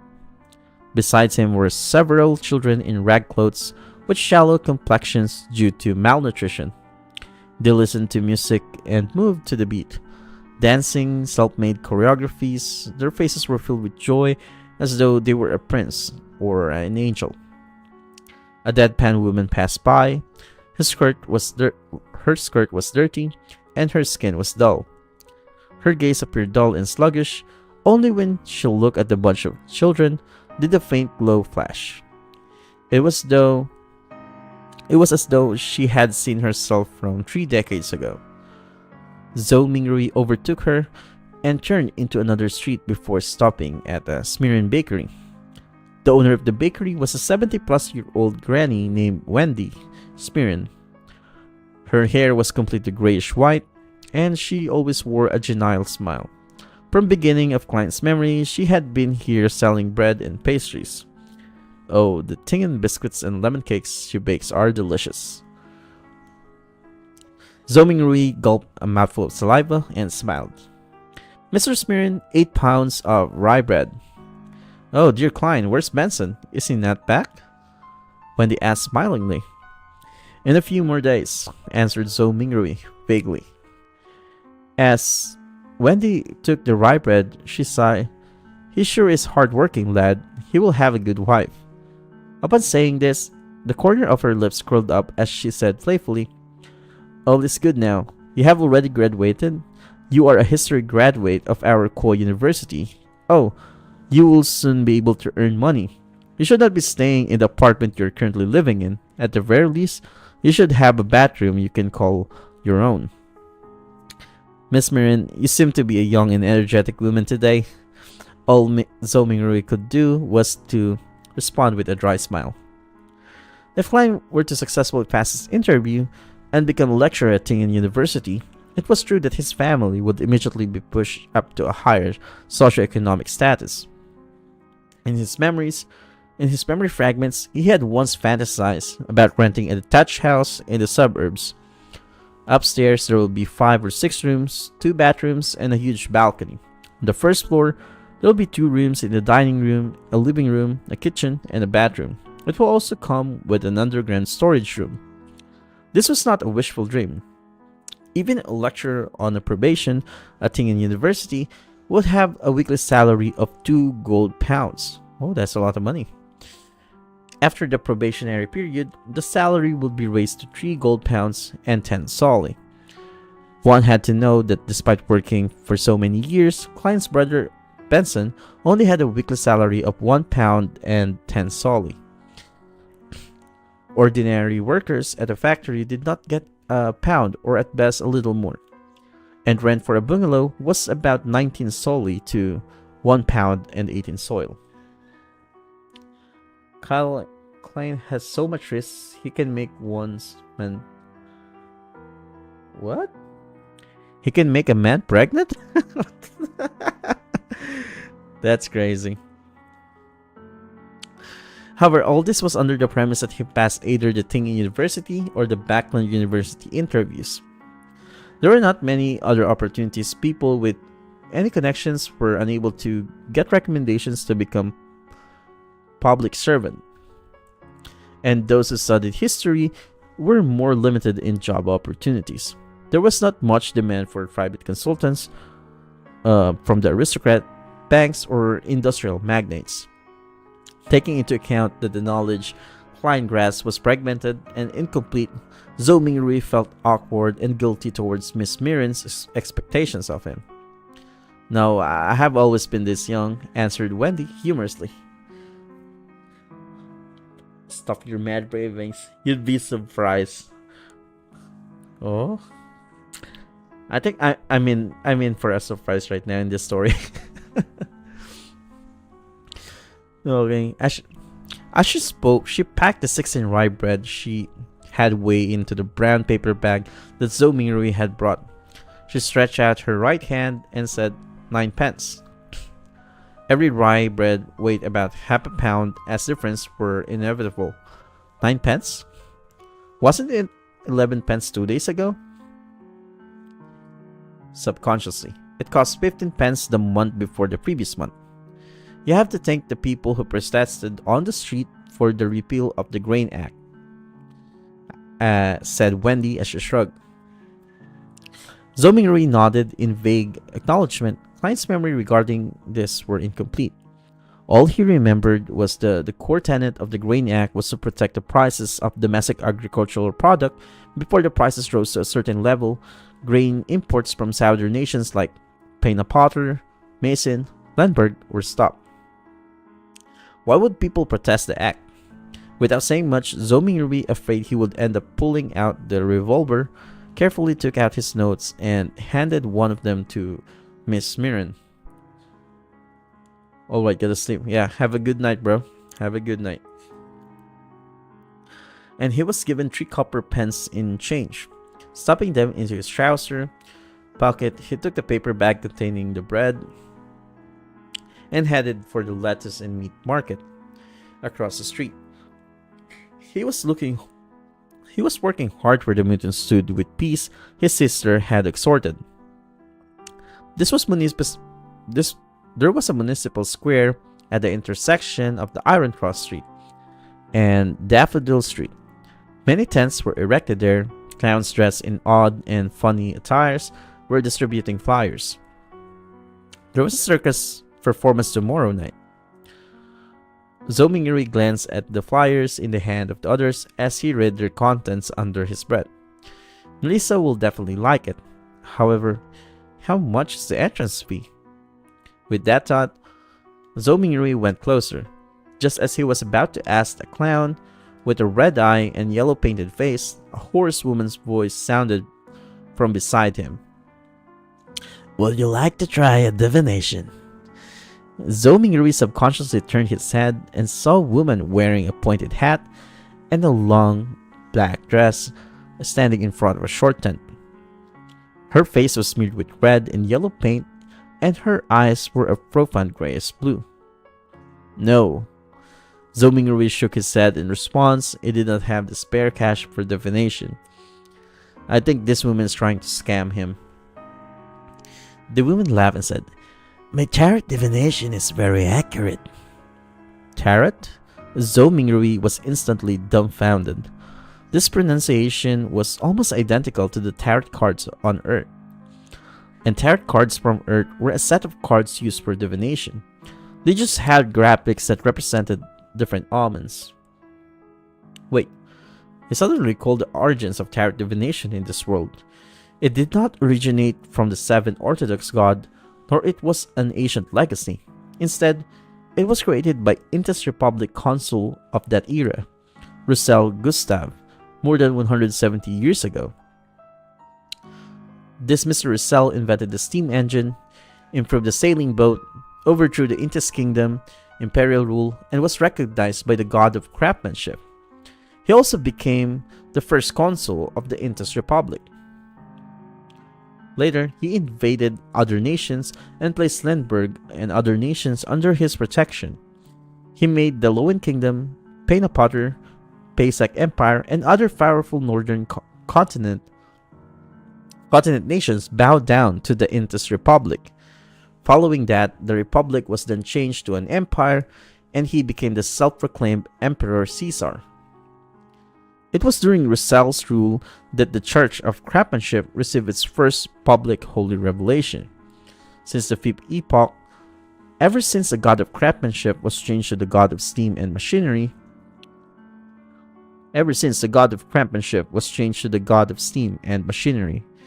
Oh, okay.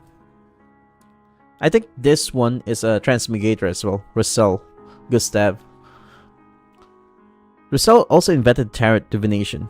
He also established the contemporary system of paper-based cards and their playstyle. There were many familiar styles that Zhou Mingrui was familiar with, such as Upgrade, Fighting the Landlord, Texas Poker, and Quint. That's the guy from the latest chapter released yesterday. The guy is it the one that looked like Brain? The one with the long hair, I guess.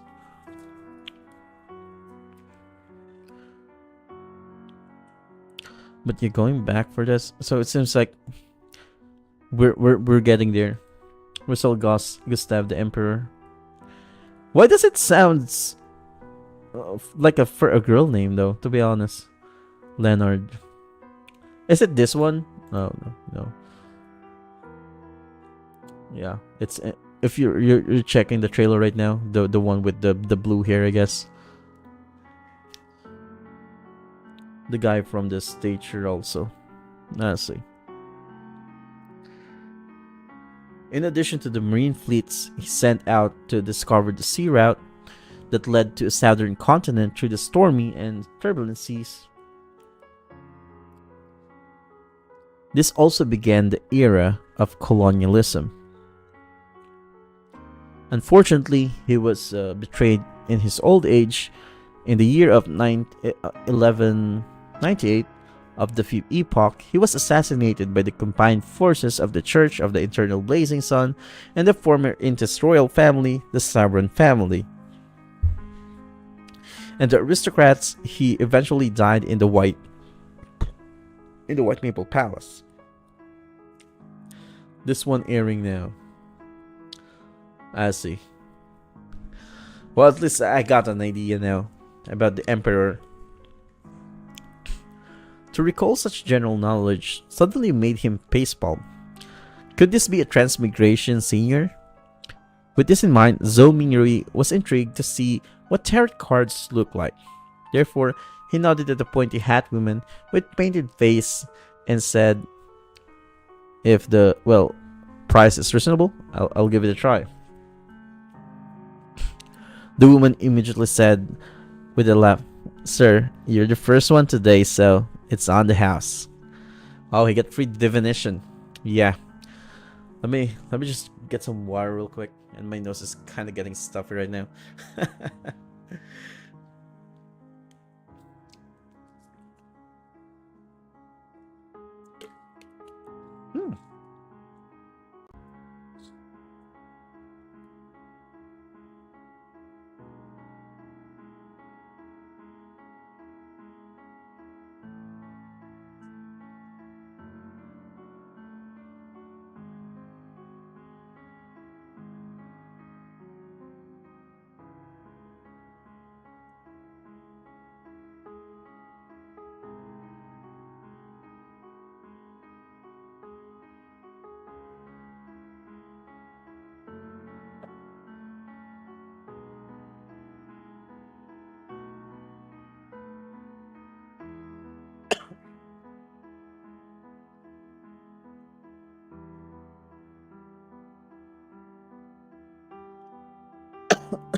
Am I back now?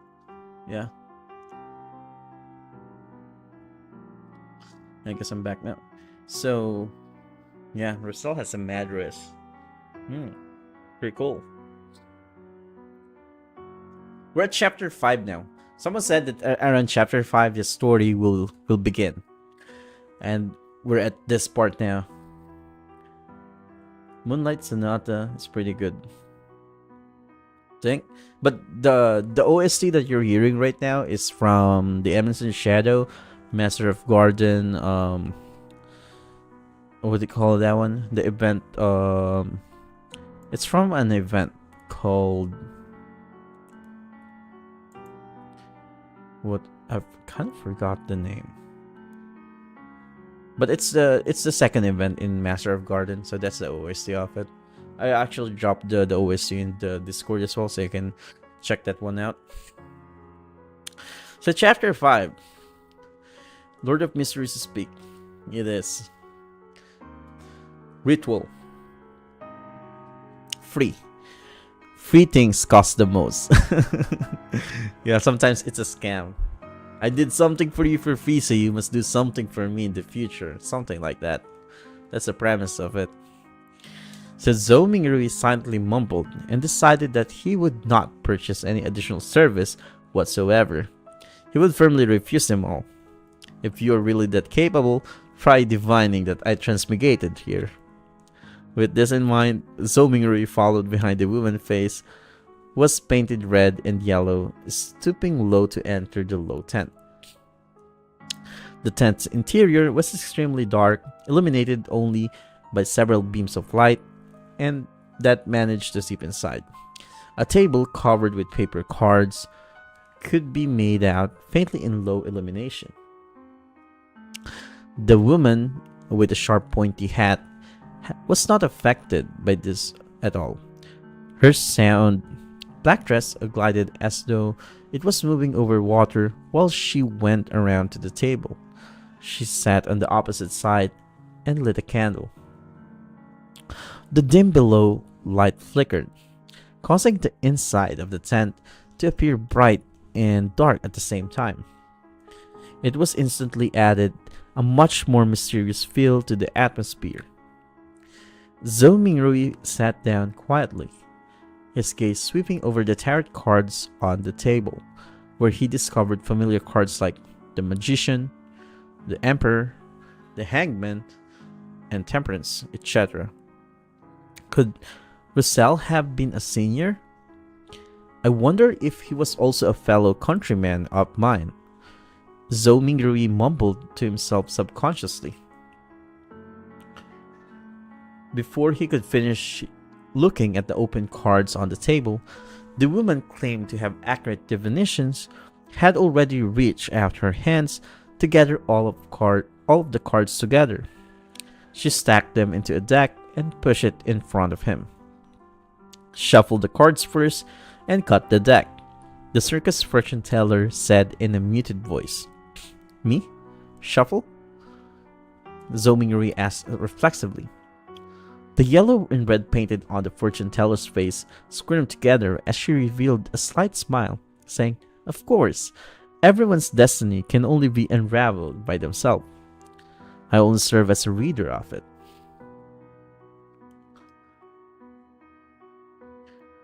Zhou Mingrui immediately questioned her warily. This reading does not require additional fees, right? As a keyword folklorist, I've already seen too many of such tricks. Yeah, his Reddit experience is helping him right now. The fortune teller was visibly taken aback before finally saying muffledly, "It's free." Zhou Mingrui, relieved, stuffed the revolver further back into his pocket. Thereafter, he calmly reached out to his two hands to shuffle and cut the deck skillfully. It's done. He placed the already shuffled tarot cards in the middle of the table. The fortune teller clasped the cards with both her hands and carefully looked at the cards for a while.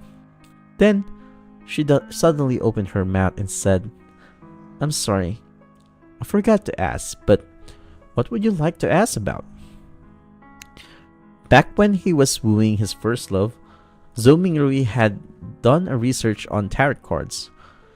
He asked unhesitantly, past, present, and future. This was a type of divination. As part of tarot card interpretation, three cards when opened sequentially symbolize one's past, present, and future. The fortune teller nodded first, then curled her lips to reveal a smile and said, "Then please reshuffle the deck. You can only truly get the cards you want if you know what you would like to ask about." "You're fooling me just now. Do you have to be this petty? Did I only ask a few times if this will be a free service?" Zhou Mingrui's cheek twitched a little.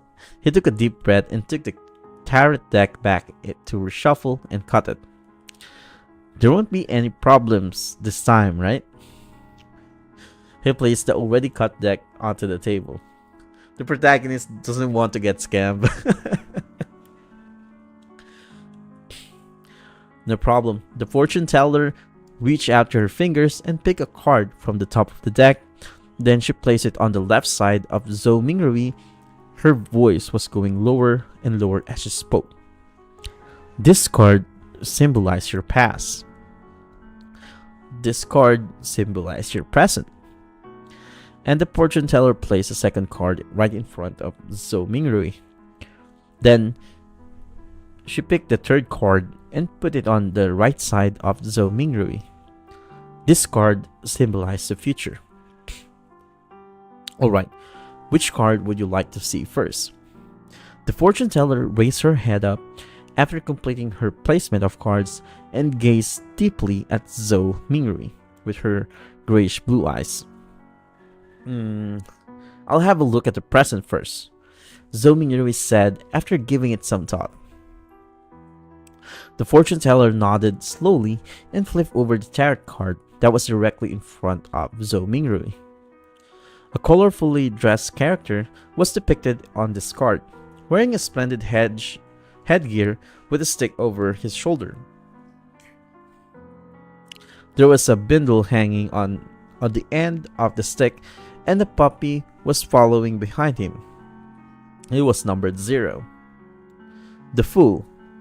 The fortune teller let you read out the name of the card with her grayish blue eyes affixed on Zhou Mingrui. The Fool. The 0 card of tarot. A start, a fresh beginning with all kinds of possibilities.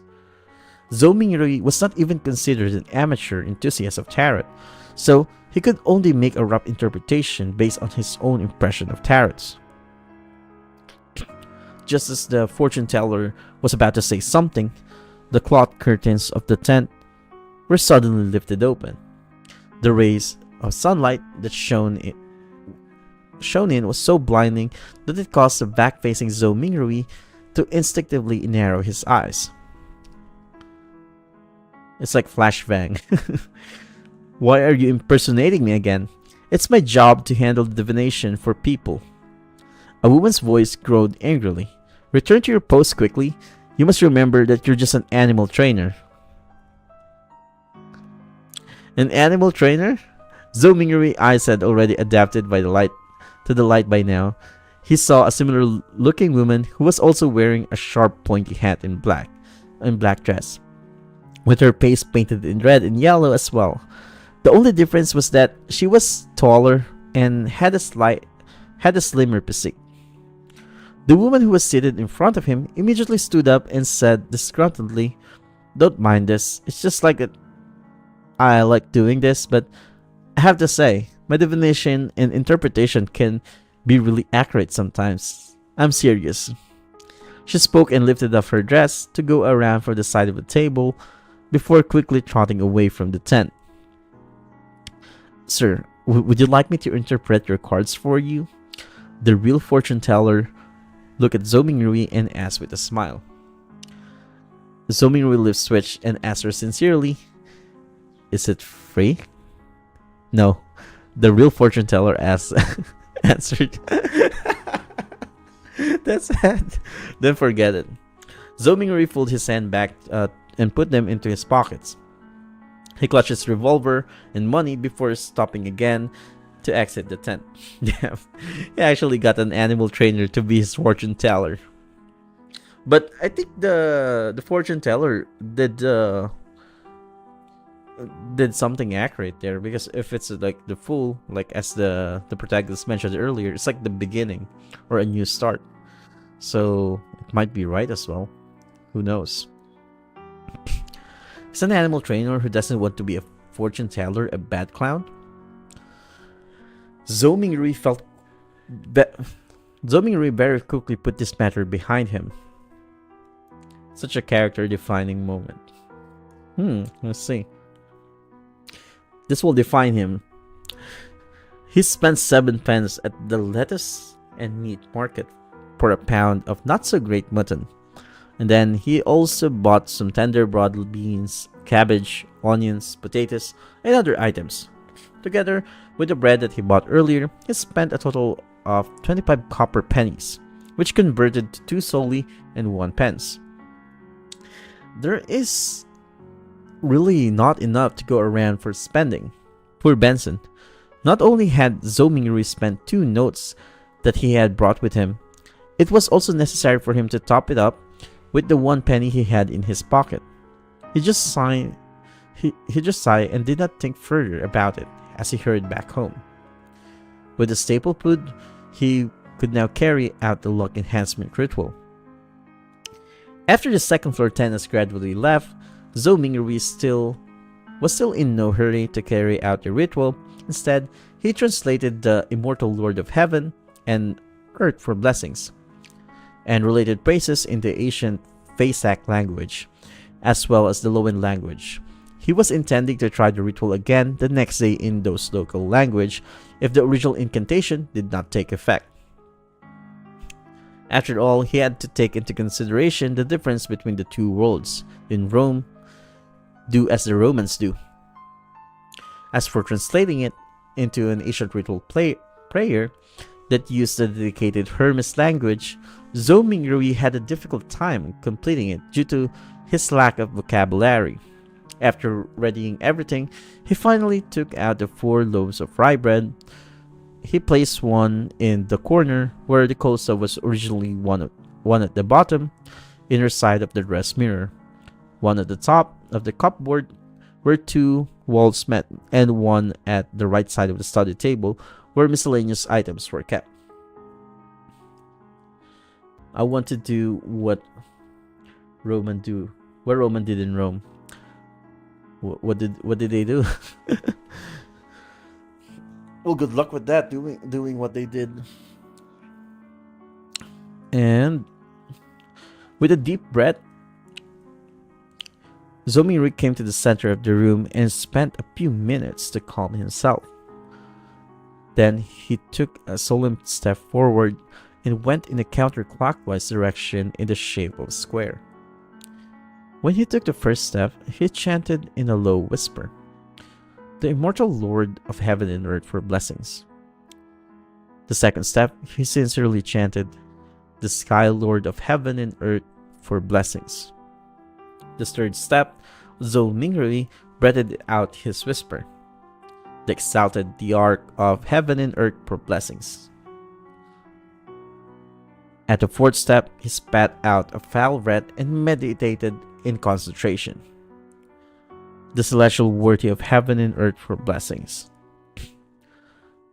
When he returned back to the original spot, Zhou Minghui closed his eyes and waited in his place for an outcome.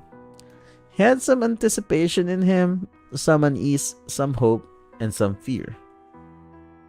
Can he make it back? Is there going to be an effect? Will there be an unexpected situation? The darkness in front of him was tainted with crimson light of hope. Zhou Minghui thoughts were swirling in his head, and he was finding it difficult to quell it. It was at this time he suddenly felt the surrounding air to stop and becoming thick and mysterious. Oh, I think the ritual is real? What the heck? Immediately, after a low whisper, could be heard beside his ears that sounded at times real, at times sharp, at times imaginary, at times alluring, at times maniacal, and at times crazy. He clearly did not understand the murmuring that went on, but Zhou Mingrui still could not help himself from wanting to listen to it and distinguish what it was saying. His head was in pain again.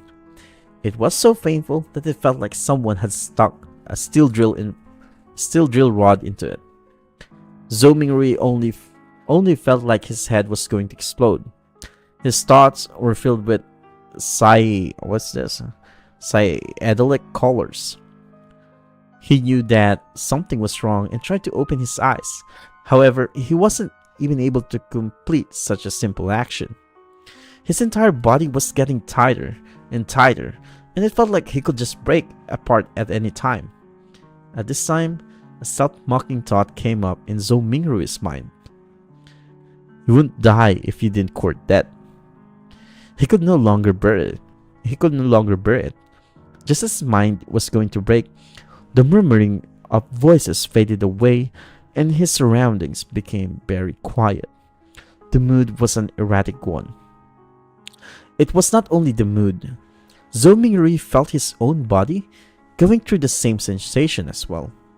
He tried once more to open his eyes, an extremely easy task this time. A grey fog appeared over his eyes, haziness, vague, and endless. What's with this situation? Zhou Mingrui suddenly looked around him and lowered his head down to discover that he was floating at an edge of an endless fog. The fog was like flowing water and dotted with a lot of crimson stars. Some of them were enormous, while others were tiny. There was sense of them being hidden in the deep depths, while others floated over the surface of this water like fog. Looking at the seemingly holographic sight, Zhou Mingrui reached out to his right hand in a half-confused, half-exploring manner to try to touch the crimson star that was seemingly floating on the surface. He was trying to find a way to leave this place. When his hand touched the surface of that star, a watermark suddenly appeared from within his body and agitated the stars into a crimson burst. It looked like a dreamlike burning of flames. Zhou Mingrui got a fright from it. He retracted his right hand in panic, but accidentally touched yet another crimson star.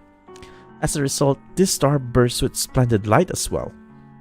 In turn, Zhou Mingrui felt his mind empty and spirit dissipated. What? Did those crimson stars burn him?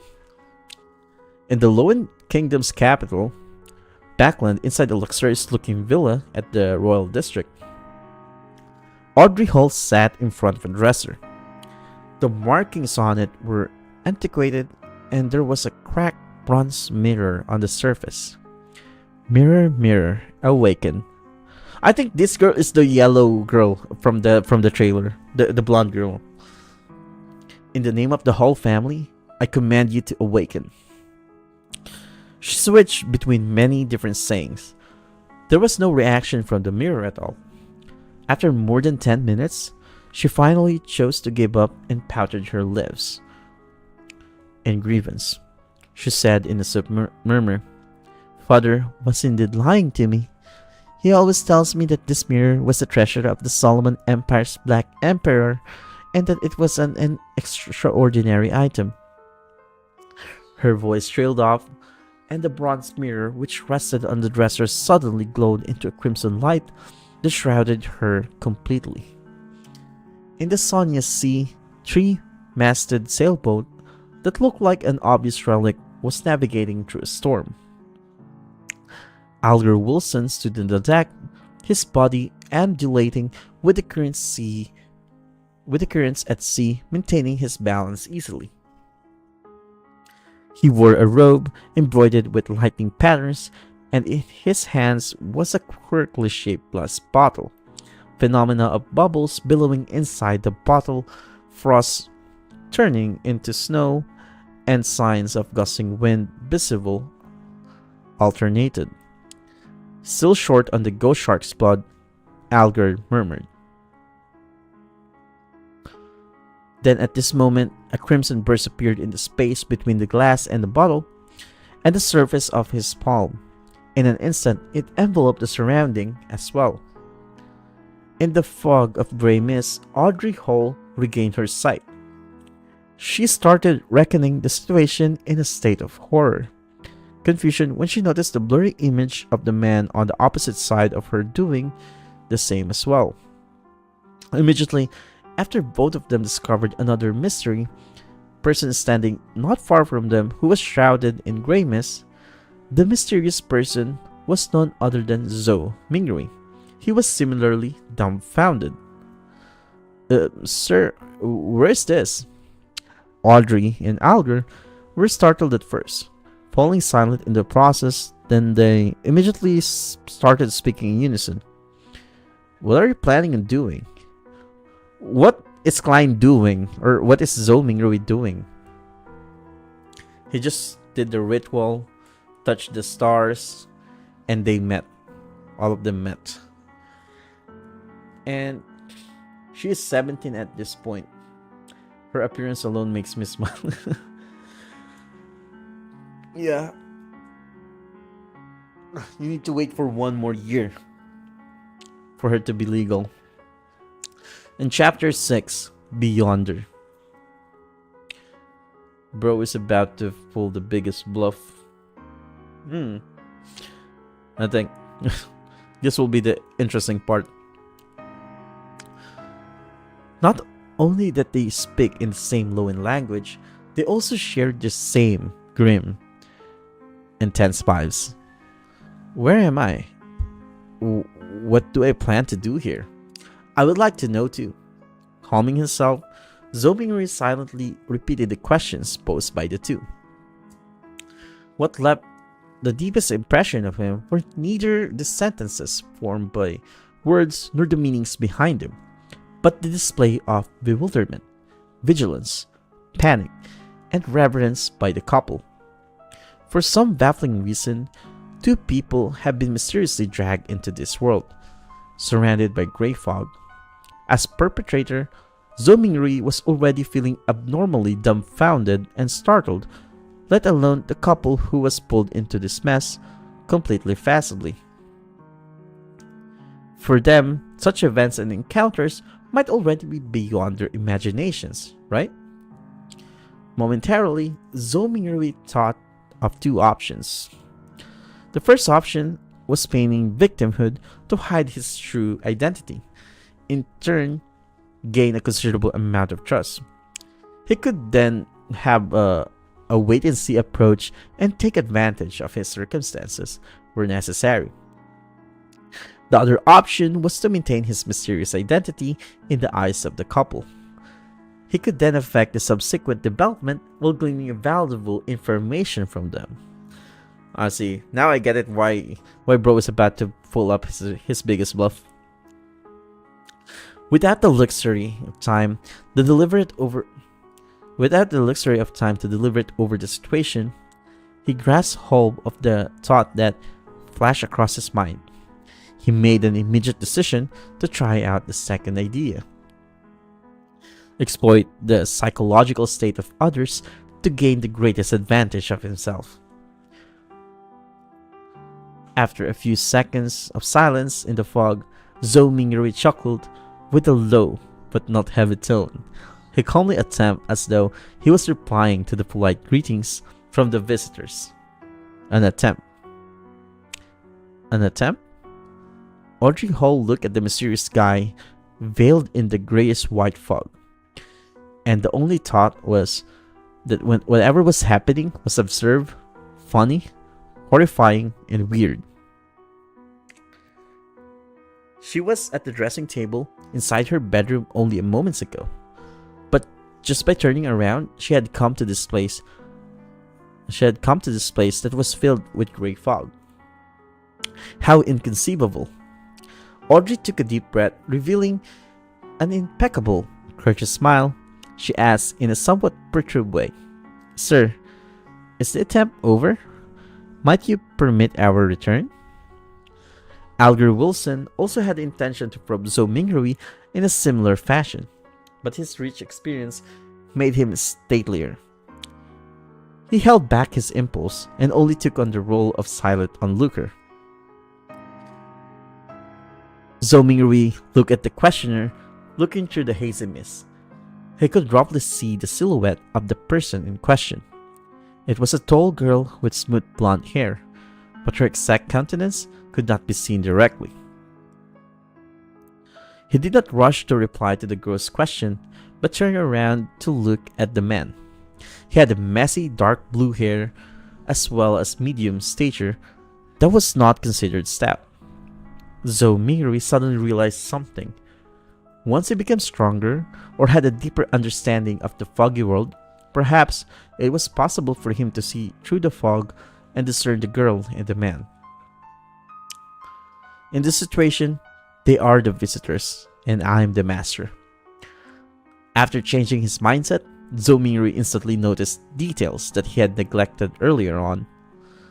The girl with a melodious voice and mature, withdrawn man both looked considerably incorporeal. Tainted by a faint crimson red, they resembled a projected image of the two crimson red stars beyond the gray fog. This projection was based on the connection between the crimson red and himself, an intangible connection that only he himself could realistically grasp a hold of. The projection would disappear once the connection is cut, and the couple would then return. Zhou Mingrui nodded mildly and looked at the blonde, chuckling. "Of course, if you make a formal request, you can return this very moment." When she did not identify any ill intention from his tone, Audrey heaved a sigh of relief. She believed that since a gentleman who was capable of such miraculous things had given his word, he would definitely abide by it stringently. With her mind somewhat mollified, she surprisingly was in no hurry to request her leave. She rolled her vivid eyes left and right, which sparkled with an abnormal radiance. She said in an anxious, anticipative, and tempted manner, "This is such a wonderful experience. Yes, I have always been hoping that something like this would happen. I mean, I like mysteries and supernatural miracles. No, my point is, what I mean is that, sir, what can I do to become a beyonder?" She got more excited as she spoke, so much that she was fumbling over her words. The dream that sprouted in her as a result of listening to thrilling fantasies, as told by her elders, finally saw the possibility of being materialized. No way we get the VTuber reader now. Yeah, we just created this one yesterday, this model. It's a preset that we've edited. And this is what she said in the trailer. Oh, I see. So this girl is the blonde girl. And Sinbad is what do you call that one? Alger or something. But yeah, everywhere I go, I see his face. Well, he mentioned that he was on different Lord of the Mystery streams. So yeah, don't make Remmer a mod. Make me one instead.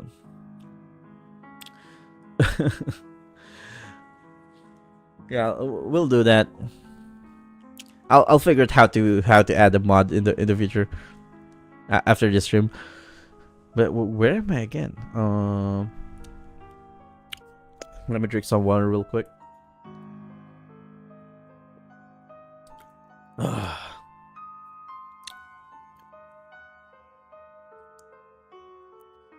Okay, so there we go.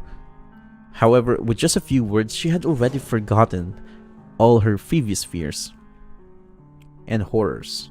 Good questions. I would also like to know the answer. Zhou Mingrui complained inwardly. He started to ponder an answer to the question to maintain his unfathomable image. At the same time, he felt that it was quite unbecoming of him to talk while standing. Shouldn't he be in a palace, sitting at the head of a long table, and on a mysterious high-backed chair engraved with ancient patterns, while silently observing his visitors? As soon as this thought surfaced, a grey fog started to churn, giving both Audrey and Alger a shock.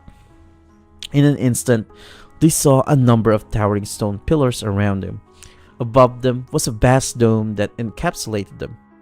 This entire edifice looked magnificent, grand, and lofty, and just like a legendary palace for giants. Directly under the dome, where the grey fog gathered, a long bronze table appeared with 10 high black chairs on either side in symmetrical arrangement, along with a chair on each two of the ends of the long table. The back of each chair dazzled and shone faintly with crimson red, drawing the outlines of weird constellation that differed from reality. It seems like the protagonist can control this subspace. Audrey and Alger sat face to face, sitting next to the seat of honor. The girl looked to her side and could not help but mumble, "How fascinating." It is certainly fascinating. Zhou Mingrui extended his right hand and caressed the edge of the bronze table, a little while maintaining the unperturbed expression. Alger inspected the surroundings, and after a few seconds of silence, he suddenly opened his mouth and answered Audrey's question in the place of Zhou Mingrui. "Are you from Lowen? If you want to become a Beyonder, join the church of either Evernight Goddess, the Lord of Storms, or the God of Steam and Machinery. The majority of us will not meet a Beyonder our entire lives. This has caused churches and even some clergymen within some of the biggest churches to suspect the same. While this is the case, I am certain to tell you that Beyonders still exist in courts, tribunals, and execution agencies. They're still fighting against the dangers that grows in the dark. Only that their numbers are much fewer as compared before and during the early days of the Iron Age." Zhou Mingrui listened attentively, but he tried his best to present himself as paying little attention to Alger's word, as much like how he was listening to kids telling stories. Relying on Klein's fragmented general knowledge of history, Zhou Mingrui knew clearly that the Iron Age referred to the current epoch, which was the fifth epoch that began 1349 years ago. 1349 years ago. Audrey silently listened to Alger finish his sentence before sighing. "Mister, I know all about what you just said. I even know more than that, including the Nighthawks, the mandated punishers, and the machinery highwaymen. But I don't want to lose my freedom." Alger gave a low-sounding laugh and said vaguely, "You can't become a Beyonder without sacrifices. If you don't consider joining the churches and accepting their given challenges, you can only seek the royal families in a few novels with family histories of more than 1,000 years. If not, you can rely on your luck to search for a clandestine evil organization." Audrey puffed her cheeks subconsciously and looked around in fluster. After confirming that both Mysterious Man and Alger did not notice her tick, she pressed, "Are there no other solutions?"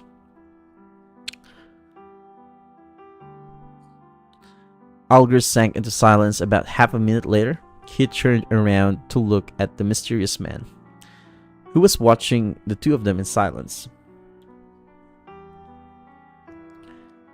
Yeah, this is kind of a reaction thing, so I'm just reading it first before reacting to it. And where am I right now?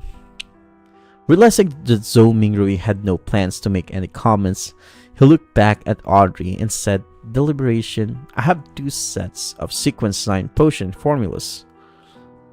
Sequence 9? Zhou Mingrui muttered to himself. Really? Which two sets? Audrey clearly knew that what the Sequence 9 potion formulas meant. Alger leaned back slightly and replied unhurriedly, "As you know, humanity can only depend on potion to become real beyonders. While the names of the potion come from the blasphemy slate, after constant translation into Jotun, Elvish Ancient, and Modern Hermes, and Ancient Faceac, they have undergone changes to match the day and age of times. The essence is not in their names, but whether they portray the core characteristics of the potions. I have a Sequence 9 potions named Sailor. It enables you to have excellent balancing capabilities even if you were on a boat in a rainstorm. You will be able to walk about freely as though you were on land. You will also gain immense strength and illusory skills under your skin. They will enable you to swim like a fish and be difficult to catch. You will move agilely underwater just like marine animals. Even without any equipment, you will be able to easily submerge underwater for at least 10 minutes. This potion is amazing. Sounds great. The Keepers of the Seas from the Lord of Storms. It was called by that name. It was called by that name in the past. Alger did not pause and continued. The second Sequence 9 potion is called Expectator. Although I am not sure what it was called in the past, this set of potion enables you to have an exceptionally sharp mind with acute observational abilities. I believe you can understand what Expectator means from watching operas and plays. Just like an audience, Spectator judge the actors in secular world, catching a glimpse of the real thoughts of them through their emotion, conducts, and mantra. At this point, Alger emphasized, you must remember, regardless of whether you are at an extravagant banquet or crowded street, spectators can only be spectators forever. Audrey's eyes shone as she listened and spoke after a long while. Why? Alright, this is a follow-up question. I think I have fallen in love with this feeling of being a spectator. How can I get this potion formula? What can I use to trade with you for it? Alger looked like he was already prepared as he said in a deep voice. The blood of ghost sharks. At least 100 milliliters of it. Audrey nodded excitedly but subsequently asked wordly, "If I can get it," and I'm saying if, how do I hand it to you? How can you promise me that you can give me this potion formula to me in return for the ghost shark's blood, as well as the authenticity of the formula? Alger said calmly, "I'll give you an address. I'll mail the formula to you, or tell you directly here, once I receive the blood of the ghost shark. As for promises, I think that both of you and I can feel assured that under the witness of the mysterious sir." So they felt like the protagonist is a mysterious dude. His bluff is working. What the fuck? As he said this, he swept his eyes towards Zhou Mingrui, who was sitting up straight with the seat of honor. "Sir, the fact that you brought us here shows that you have tremendous strength, unimaginable to us. Neither one of us would dare violate a promise with you as a witness." It's not strong. What the fuck? It was an accident. Oh, that's crazy. That's right. Audrey's eyes sparked and agreed in excitement. From her perspective, the mysterious gentleman who had unimaginable abilities was definitely an authoritative witness. How could I be the guy? How could I or the guy opposite me dare to trick him? Audrey half turned her body and looked at Zhou Mingrui earnestly. "Sir, please be the witness of our trade." At that moment, she then realized that she was all too impolite, having forgotten all along to ask a particular question. She asked hurriedly, "Sir, how should we address you?" Alger nodded slightly and echoed the same question in a serious manner. Sir, how should we address you? Zomi was taken aback. He gently wrapped his fingers on the bronze table. The contents of the earlier divination flashed across his mind suddenly. He leaned back and withdrew his right hand and crossed his stand finger, placing them below his chin. He gave the duo a faint smile. You can address me as. Upon saying this, he paused for a moment and said amiably and calmly, The fool. What the heck? so, so he's a mysterious guy, and his name is a fool from a divination of an animal trainer. It is crazy. Let me just go take a bathroom break for a bit. Let just just a quick one.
Uh,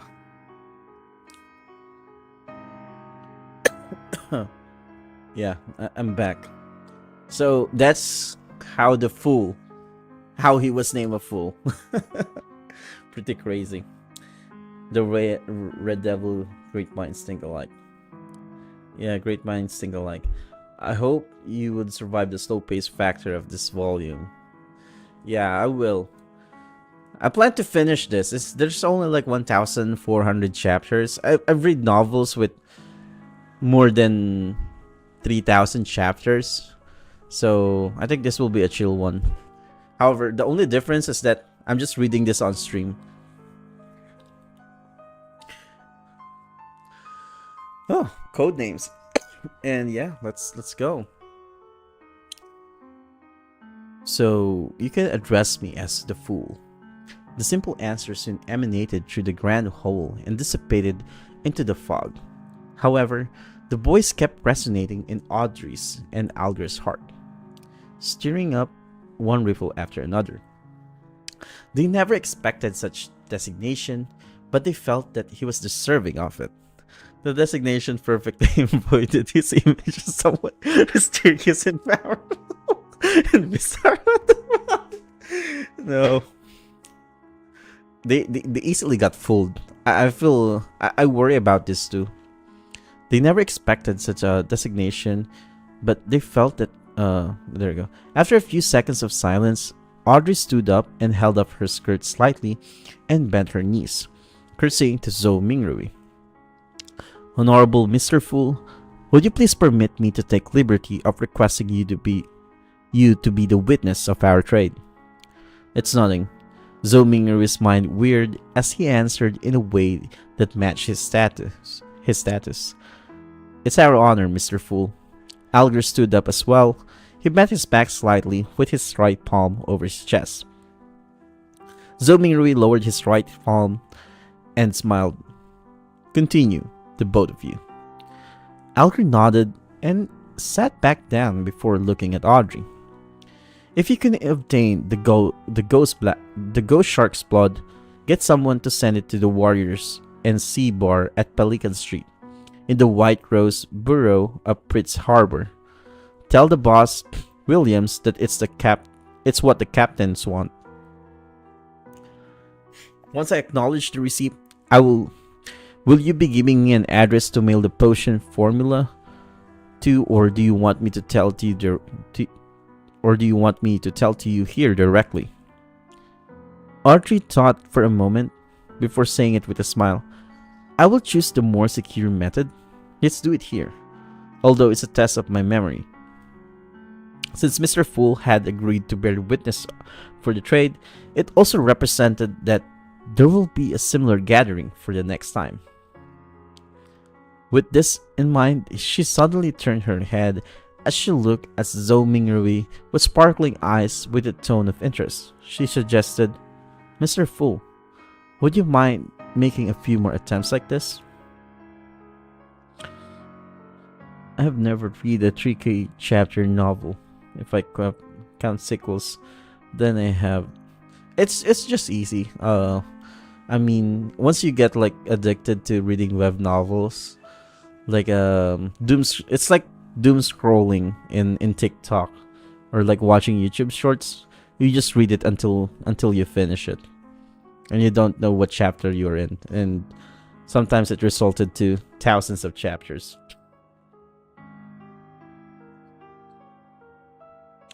Just a bit out of context, but I highly advise you to keep out from any comment section on social media, the wiki, the artworks, unless some friends send you too many spoilers everywhere. I see. Thanks for the reminder. Well, I just hope like everyone will be, not spoiling that much.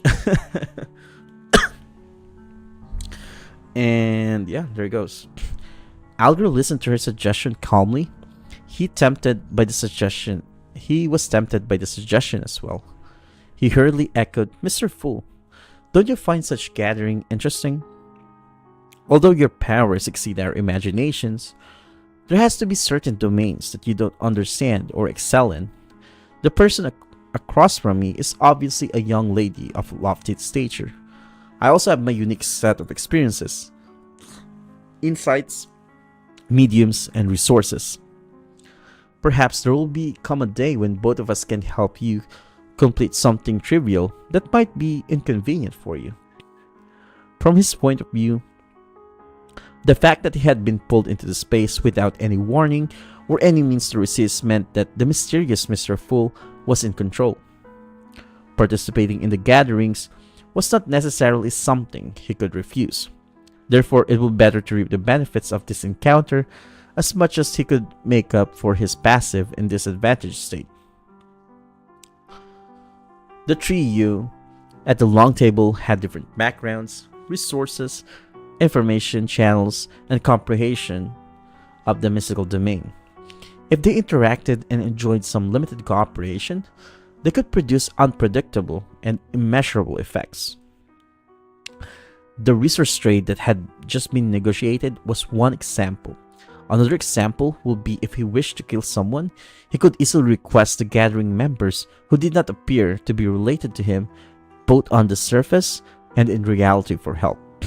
He could perfectly misdirect any investigators. And a young lady of lofty stature, was my behavior and accent that obvious? Audrey stared blankly, mouth slightly agape, but she soon jolted back to her senses and nodded without any hesitation. Mr. Fool, I think it's a very good suggestion. As long as this gathering becomes regular, you can totally leave certain things that are inconvenient for you to us. Of course, it has to be something within our capacities. From the moment he heard the suggestion, Zhou Mingrui was already weighing the pros and cons. More gatherings definitely allowed him to gain more knowledge of the secret of the Beyonders or the other mysteries. A boon for his transmigration back, for example, it was likely that the spectator potion formula would appear at the next gathering.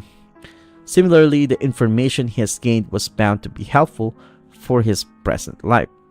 However, the more gatherings meant it was easier to expose himself. Indeed, regardless of the world, there's no such thing as free lunch. Zhou Mingrui extended his right hand again as he rapped the side of the long table with his finger gently. Considering the fact that he was in control of the gathering summoning and the dismissal, any threat of exposure was within the confines of his control. The pros clearly exceeded the cons, so Zhou Mingri rapidly made the decision. He stopped rapping as he smiled at the anticipative and perturbed gazes of the duo. I'm a person who likes fair and equal exchange. Your help will not go unrewarded. Every Monday at 3 in the afternoon, try your best to be alone. After I make a few more attempts and figure out certain things, perhaps you can apply for a leave of absence ahead of time.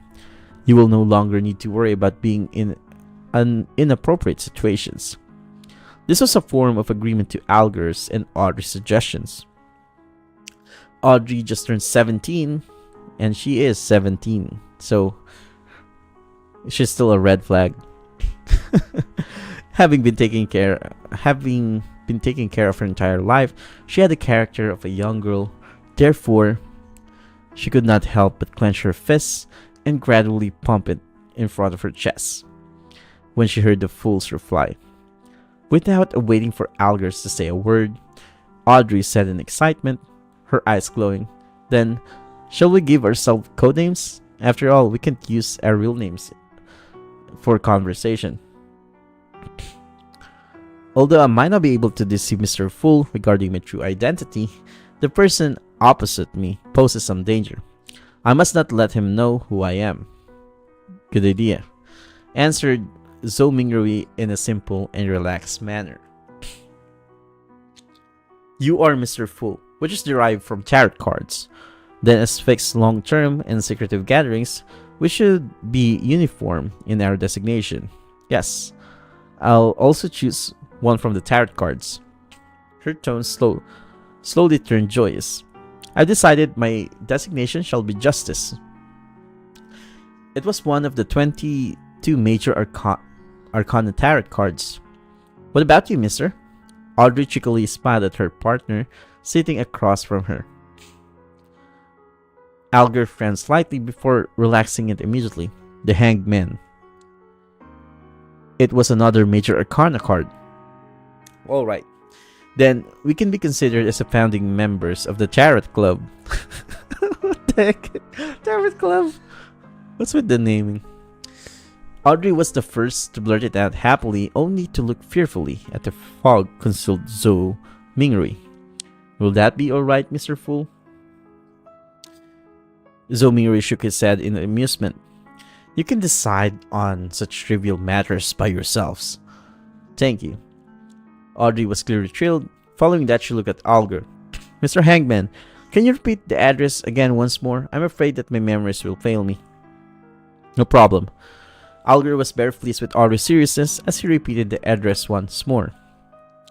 After repeating it to herself silently thrice, Audrey said again in excitement, I heard that the tarot cards were invented by the Emperor Russell as a game. In fact, doesn't it come equipped with the power to divine the future? No. Most of the time, divination stems from oneself. Everyone has something spiritual about themselves, allowing them to attune the spiritual world and connect to information about themselves at an even higher level. However, ordinary folks are unable to notice this, much less be able to interpret the signs they receive. This information will present itself with the help of divination tools, and let me raise a simple example. Dreams and dream interpreters. Alger took a glance at Zhou Mingrui, and seeing no response from him, he refuted Audrey's claim. Tarot cards are in fact such a tool. It uses more symbolism, more logical elements to help us conveniently and accurately interpreting the signs. Although Zhou Mingrui appeared indifferent, He was actually listening very carefully. It was only at this point that his empty mind slowly became heavy as his head began to feel a throbbing pain. Got it. Audrey nodded in agreement. Following, she emphasized that that's not what I meant. I'm not doubting the tarot cards, but I heard that the Emperor Russell had actually created another set of cards, secret and mysterious ones. They were paper cards which symbolized a particular unknown power and were a total of 22 cards that he completed later on in life. He referenced them to create the 22 major arcana tarot cards, which are used as a gaming tool. What was what I said correct? She looked at Zhou Mingrui as though she was attempting to get an answer from the mysterious fool. All Zhou Mingrui did was smile without saying a word.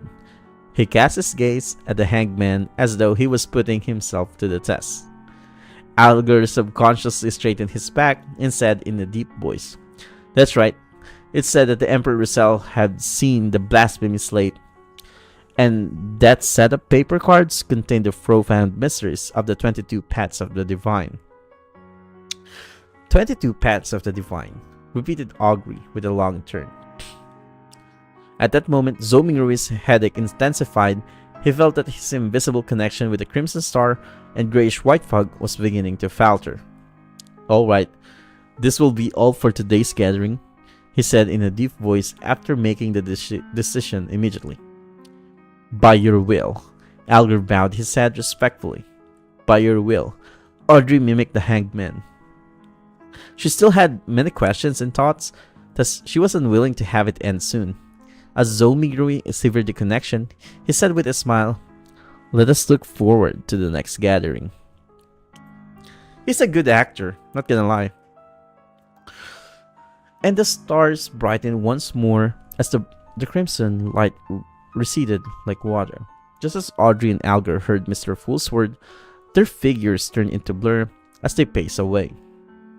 In a second, projection shattered as the gray fog restored its silence. As for Zhou Mingrui, he felt himself turning heavily rapidly. His surroundings turned fleeting as his eyes met darkness before changing into dazzling sunlight. He was still standing in the middle of the apartment. It was like a dream. What the heck was that foggy world? Who or what sort of power created the changes that just happened? Zhou Mingrui sighed softly. He was completely puzzled as he walked towards the study desk as though his legs were filled with lead. He picked up the pocket watch and he placed outside to determine how much time had passed. Time flowed at the same pace. Zhou Mingrui made a rough judgment. After putting down his pocket watch, he found himself unable to endure the splitting headache any further. He sat on the chair, lowered his head, and using his left thumb middle finger to massage his temple. And after a long while, he suddenly let out a sigh and said in Mandarin, "From the looks of it, I won't be able to return soon." Only the clueless could be fearless. After witnessing such a fascinating event and learning the situation regarding Beyonders in the mysterious world, Zhou Mingrui no longer dared to rashly try the luck enhancement ritual using ancient Feysak or Loan language. Who knew what other kinds of situation would happen? Perhaps it would be more bizarre, horrifying, or even living hell. At the very least, I should attempt only when I have deep mastery of mysticism, though, thought Zhou Mingrui helplessly. Thankfully, the so-called gathering could provide him with help. Another bout of silence, he muttered to himself with a tone of dismay, disappointment, agony, and grief. "From this moment forth, I'm Klein." Oh yeah, finally, I can speak his name easily now. Klein. Zhou Mingrui is hard to read. Klein tried his best to refocus his solution and plans so as to purge the negative emotions in him. Perhaps He could learn the potion formula for a spectator from the side. The gathering that just happened sure is fascinating. People who reside in different places across the world can reduce hundreds of kilometers to just mere inches and discuss face to face while supplying each other needs. Speaking of which, this just sounds a little familiar. Klein was stunned for a few seconds before he burst out in laughter. Pressing against his temple, he gestured under his breath. Was it that social networking platform? Yeah, it's kind of. But yeah, it's really amazing that his fluff really worked with those two. But the way that but in the perspective of Alger and Audrey, it really felt like the Mr. Fool is a strong person. Bro, in the audiobook, his name is Cade, and he is drunk. What's that? Is that a different story? I think it's a different story. What the comment is saying. And I think we're going to end in the last in chapter 8, a new era, since the sun is already up. My eyes cannot take it after this, so yeah. Welcome back, my friend. No, it's the same story. I see. Okay. So this will be the last chapter that I'll be trying to read and react to. Hopefully tomorrow I can what do you call this one? I can stream a little bit earlier. Also, what do you call this one? Let me just go ahead and create a server invite. Copy this. Where's my YouTube? For those who wanted to be a mod, in the chat for Lord of the Mysteries, go join. Oh wait, let me just remove it again.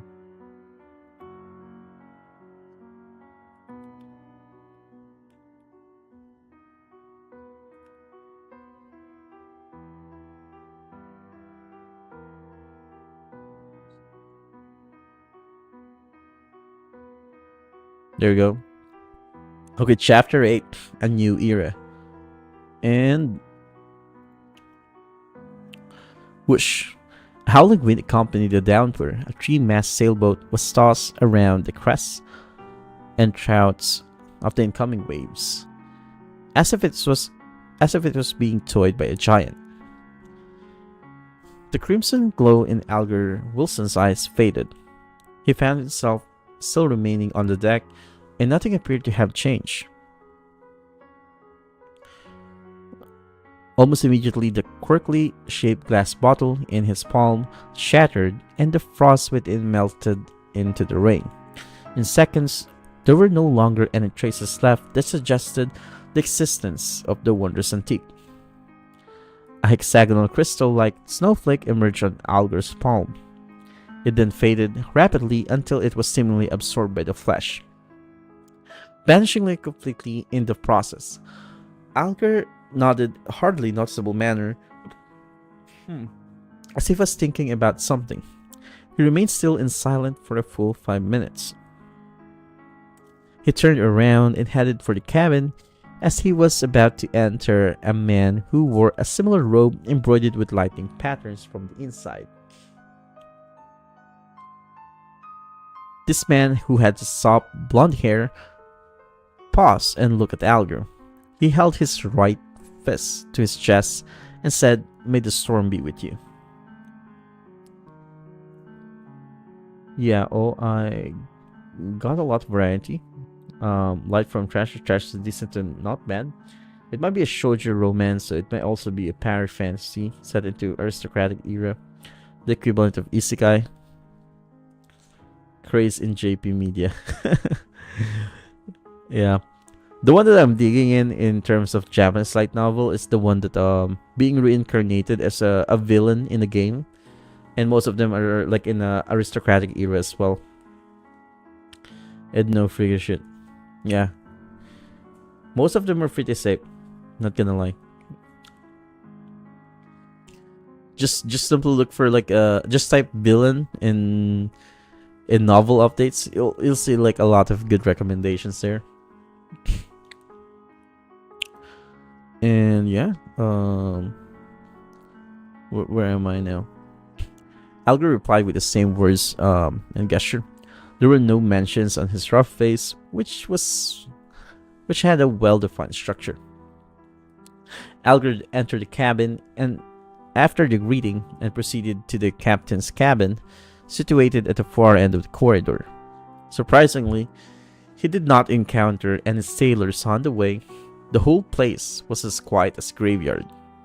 Behind the door to the captain's cabin, a soft brown carpet overlaid the floor, bookshelf, and a wine rack took the opposite side walls of the room. The books with their yellowish covers and wine bottles with their dark red color looked peculiar under the flickering candlelight. On the desk with the candle, there was a bottle of ink, a quill, a black metallic telescope, and a sextant made of glass. Behind the desk sat a pale middle-aged man wearing a captain's hat which had a skull on it. As Algar approached him, he said menacingly, "I will not give in. I believe you can do it," Algar said calmly, so calm that it felt like he was commenting on the weather. "You." The man seemed to be stunned by the unexpected manner. At the very moment, Algar leaned forward slightly, suddenly dashed across the room until they were only separated by the desk. "Pah!" Algar tightened his shoulders and reached out his right hand to choke the man. Illusory fish scales appeared on the back of his hand as he crazily mustered more strength to choke the man, giving him no time to respond. Crack.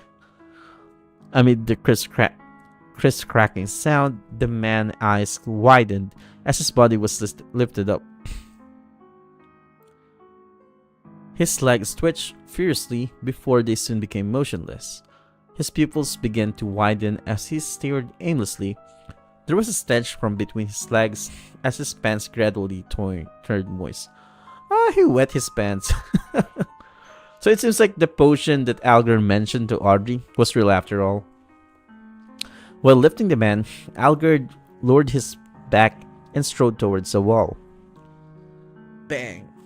He used the man as a shield and smashed forward at the wall. Extremely muscular arm and was much... Oh, one moment. Let me just drink some water real quick.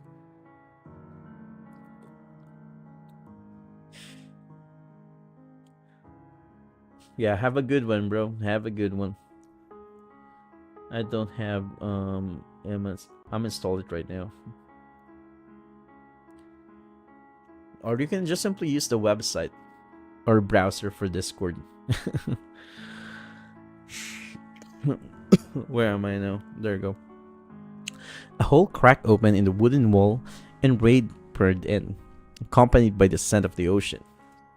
Algar flung the man out of the cabin, straight into the giant waves that resembled mountains. The wind continued to howl in the dark as almighty nature devoured everything. Algar took out a white handkerchief and wiped his right hand carefully before throwing it into the sea as well. He stepped back and waited patiently for the company. In less than 10 seconds, the blond man from before rushed in and asked, "What happened?" "The captain has escaped," Algar answered in an annoyed manner as he panted.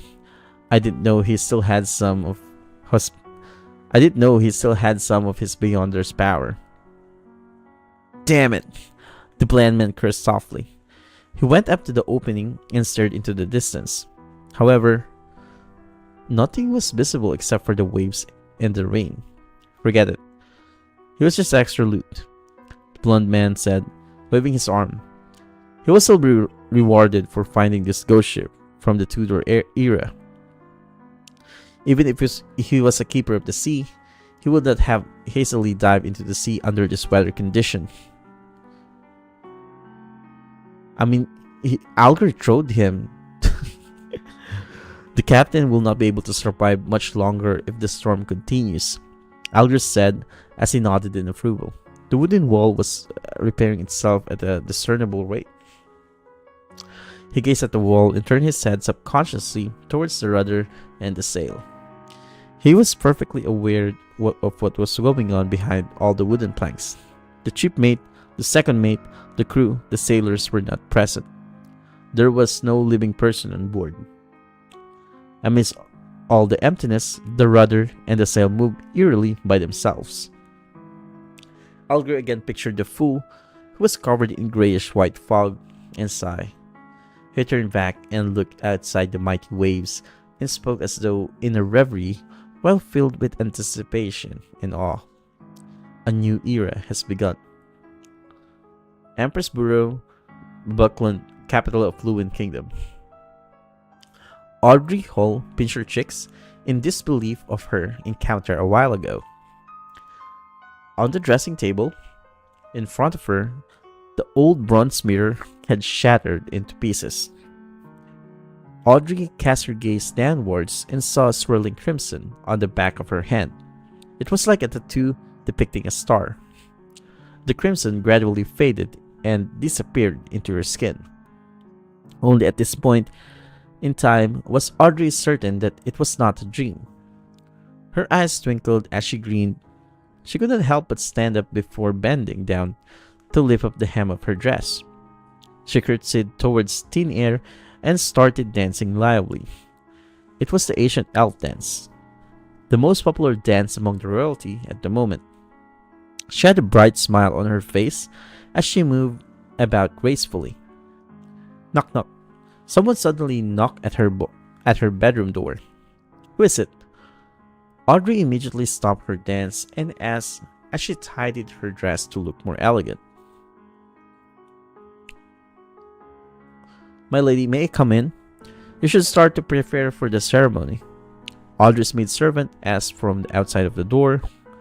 Audrey looked into the mirror and dressing table quickly wiped the smile from her face, leaving only a tiny hint of a smile. Where am I? She responded gently after she ensured everything was presentable. Come in. The doorknob turned and Annie, her maidservant, pushed in. Oh, it cracked, Annie said as she instantly saw the outcome of the old bronze mirror.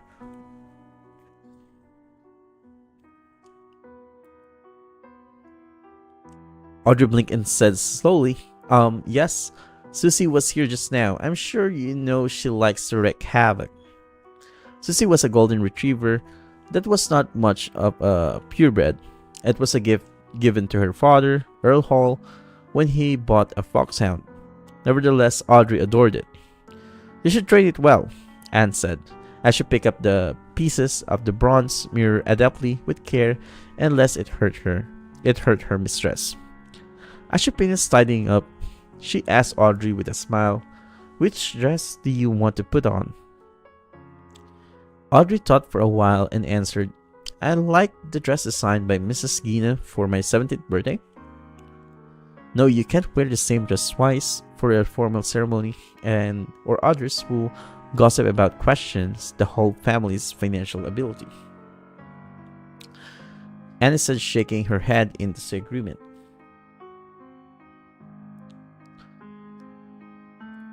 You're getting a super error? About what? In the Discord? There should be no issue there, right? Yeah. Just simply hit the link and you should be able to join Discord. And there you go. But I really like it. Audrey insisted on a gentle manner. You can wear it at home or when you attend an event that isn't so formal. Annie said firmly, suggesting that it was not negotiable. Then it will have to be the one with the frill designs along the sleeves given by Mr. Sades 2 days ago. Audrey said as she drew in gasps inconspicuously, maintaining her sweet smile.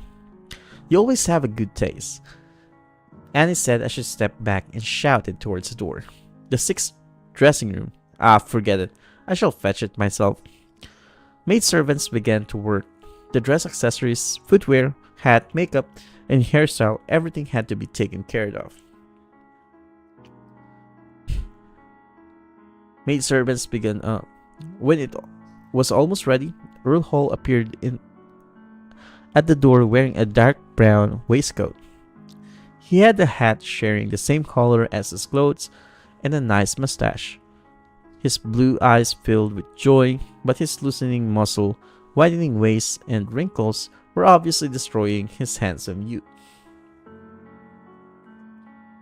You're trying to log in, then the error is from Discord servers itself. I see.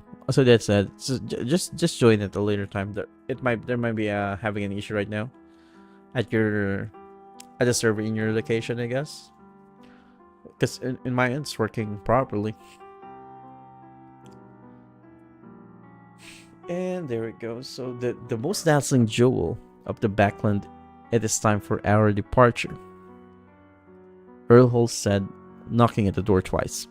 Father, stop calling me that. Audrey protested as she got up with the help of the maidservant. So it seems like she's the most beautiful girl in Backland Empire. However, his father is fat, sadly. Well then, it's time to set off, my beautiful little princess, Earl Hall said as he bent his arm, signaling Audrey to hold his arm. Audrey shook her head slightly and said, That is for my mother. Mrs. Hall the Countess. Then this side. Earl Hall bent his right arm with a smile and said, This is for you, my greatest pride. The Imperial Naval Base, Prince Harbor Oak Island. When Audrey took her father's arm and walked down the carriage, she was suddenly shocked by the juggernaut in front of her. In the military port, not far away, there was a huge ship shimmering with metallic reflections. It did not have a sail, leaving only an observatory deck, 2 towering chimneys, and 2 turrets at the end of the ship. I'm gonna go to sleep, catch you later. Yeah, have a good night, bro. Thanks for streaming in. And yeah, it was so majestic that the large fleet of sails nearby were like newborn dwarfs clustering around the giant. Holy Lord of Storms. Oh my lord, an ironclad warship. So there's like a warship in this story? Oh yeah, I saw it in the trailer as well. Kind of forgot that. Amidst the furor, Audrey was also shocked by this unprecedented miracle created by mankind. It was an ocean miracle that had never been seen before. It took a while for the aristocrats, minister, and members of the parliament to compose themselves. Then a black spot on the sky started to grow in size until it occupied a third of the sky, entered everyone's view. The atmosphere suddenly becomes solemn. Are they attacking now? It was a gigantic flying machine with beautiful streamlined design hovering in mid-air. The deep blue machine had airbags made of cotton, which were supported by alloy structures that were strong but light.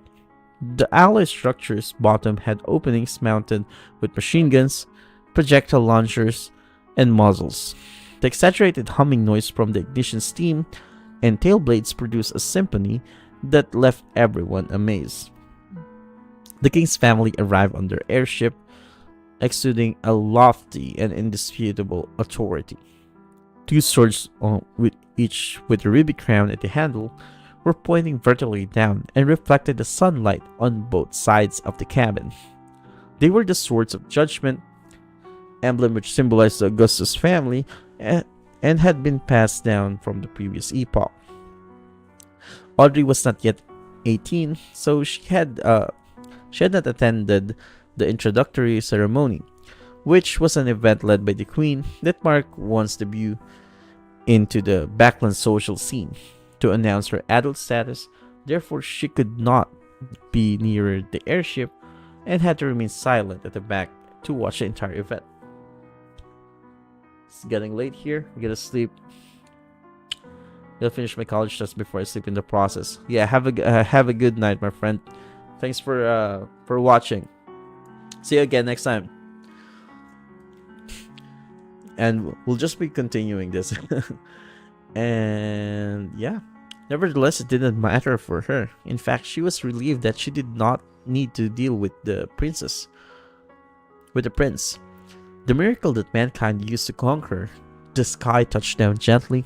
The first one to step down the stairs were handsome young guards who wore red ceremonial uniforms with white trousers, decorated with medals.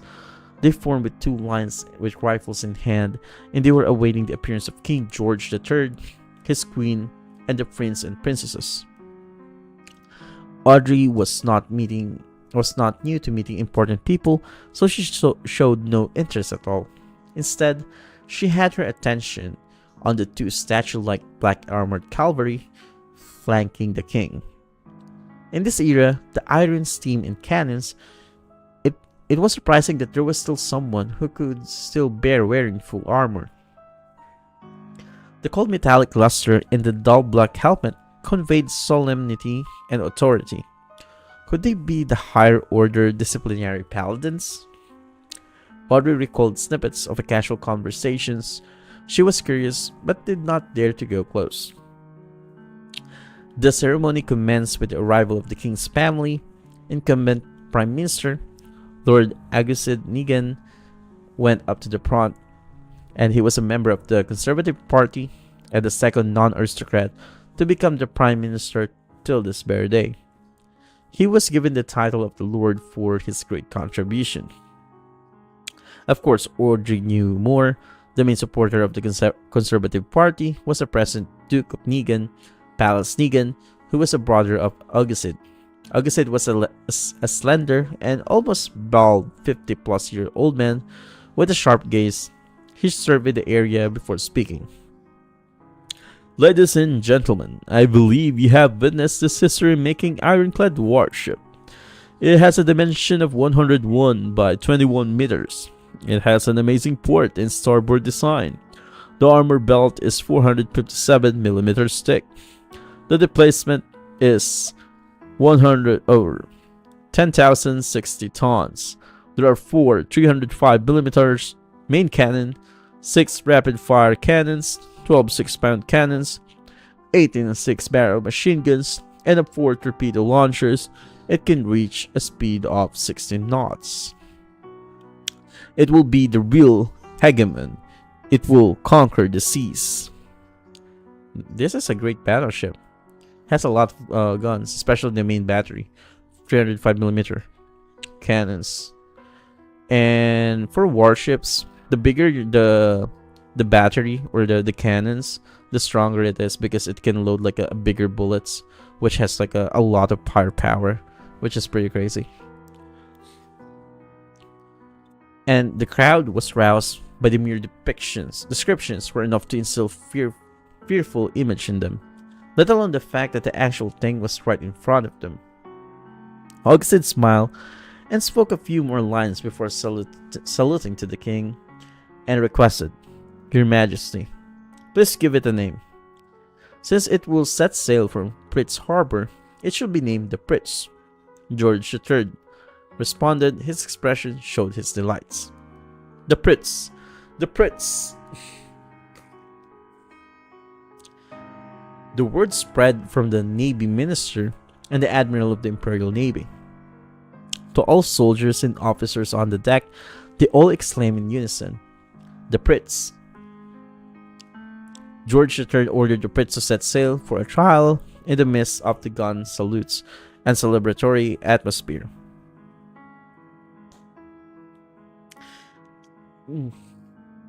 Oh yeah. Honk. Thick smoke spewed out from the chimneys, and the sound from the machinery could be heard faintly beneath the sound of the ship horn. The juggernaut departed from the harbor. Everyone was shocked when the two main cannons at the ship bows fired at an uninhabited island in its path. Boom, boom, boom. The ground shook as dust shot up in the sky. Shock waves spread out, producing waves in the sea.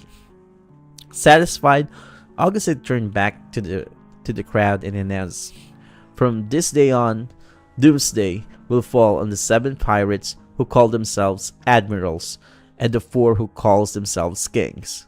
They can only shiver in fear. It is the end of their era. Only the ironclad warship will roam the seas, no matter whether the pirates have the powers of the Beyonders, ghost ships, or curse ships." So it seems like the magic exists here. However, they also have like technology to fight those mystics. Augustin's chief secretary deliberately asked, "Can't they build their own ironclad warships?" Some of the nobles, members of the parliament, nodded, feeling that such a possibility could not be eliminated. Augustin immediately smiled and shook his head slowly as he answered, "It's possible. It will never be possible. Building our ironclad warship required 3 big coal and steel amalgamators,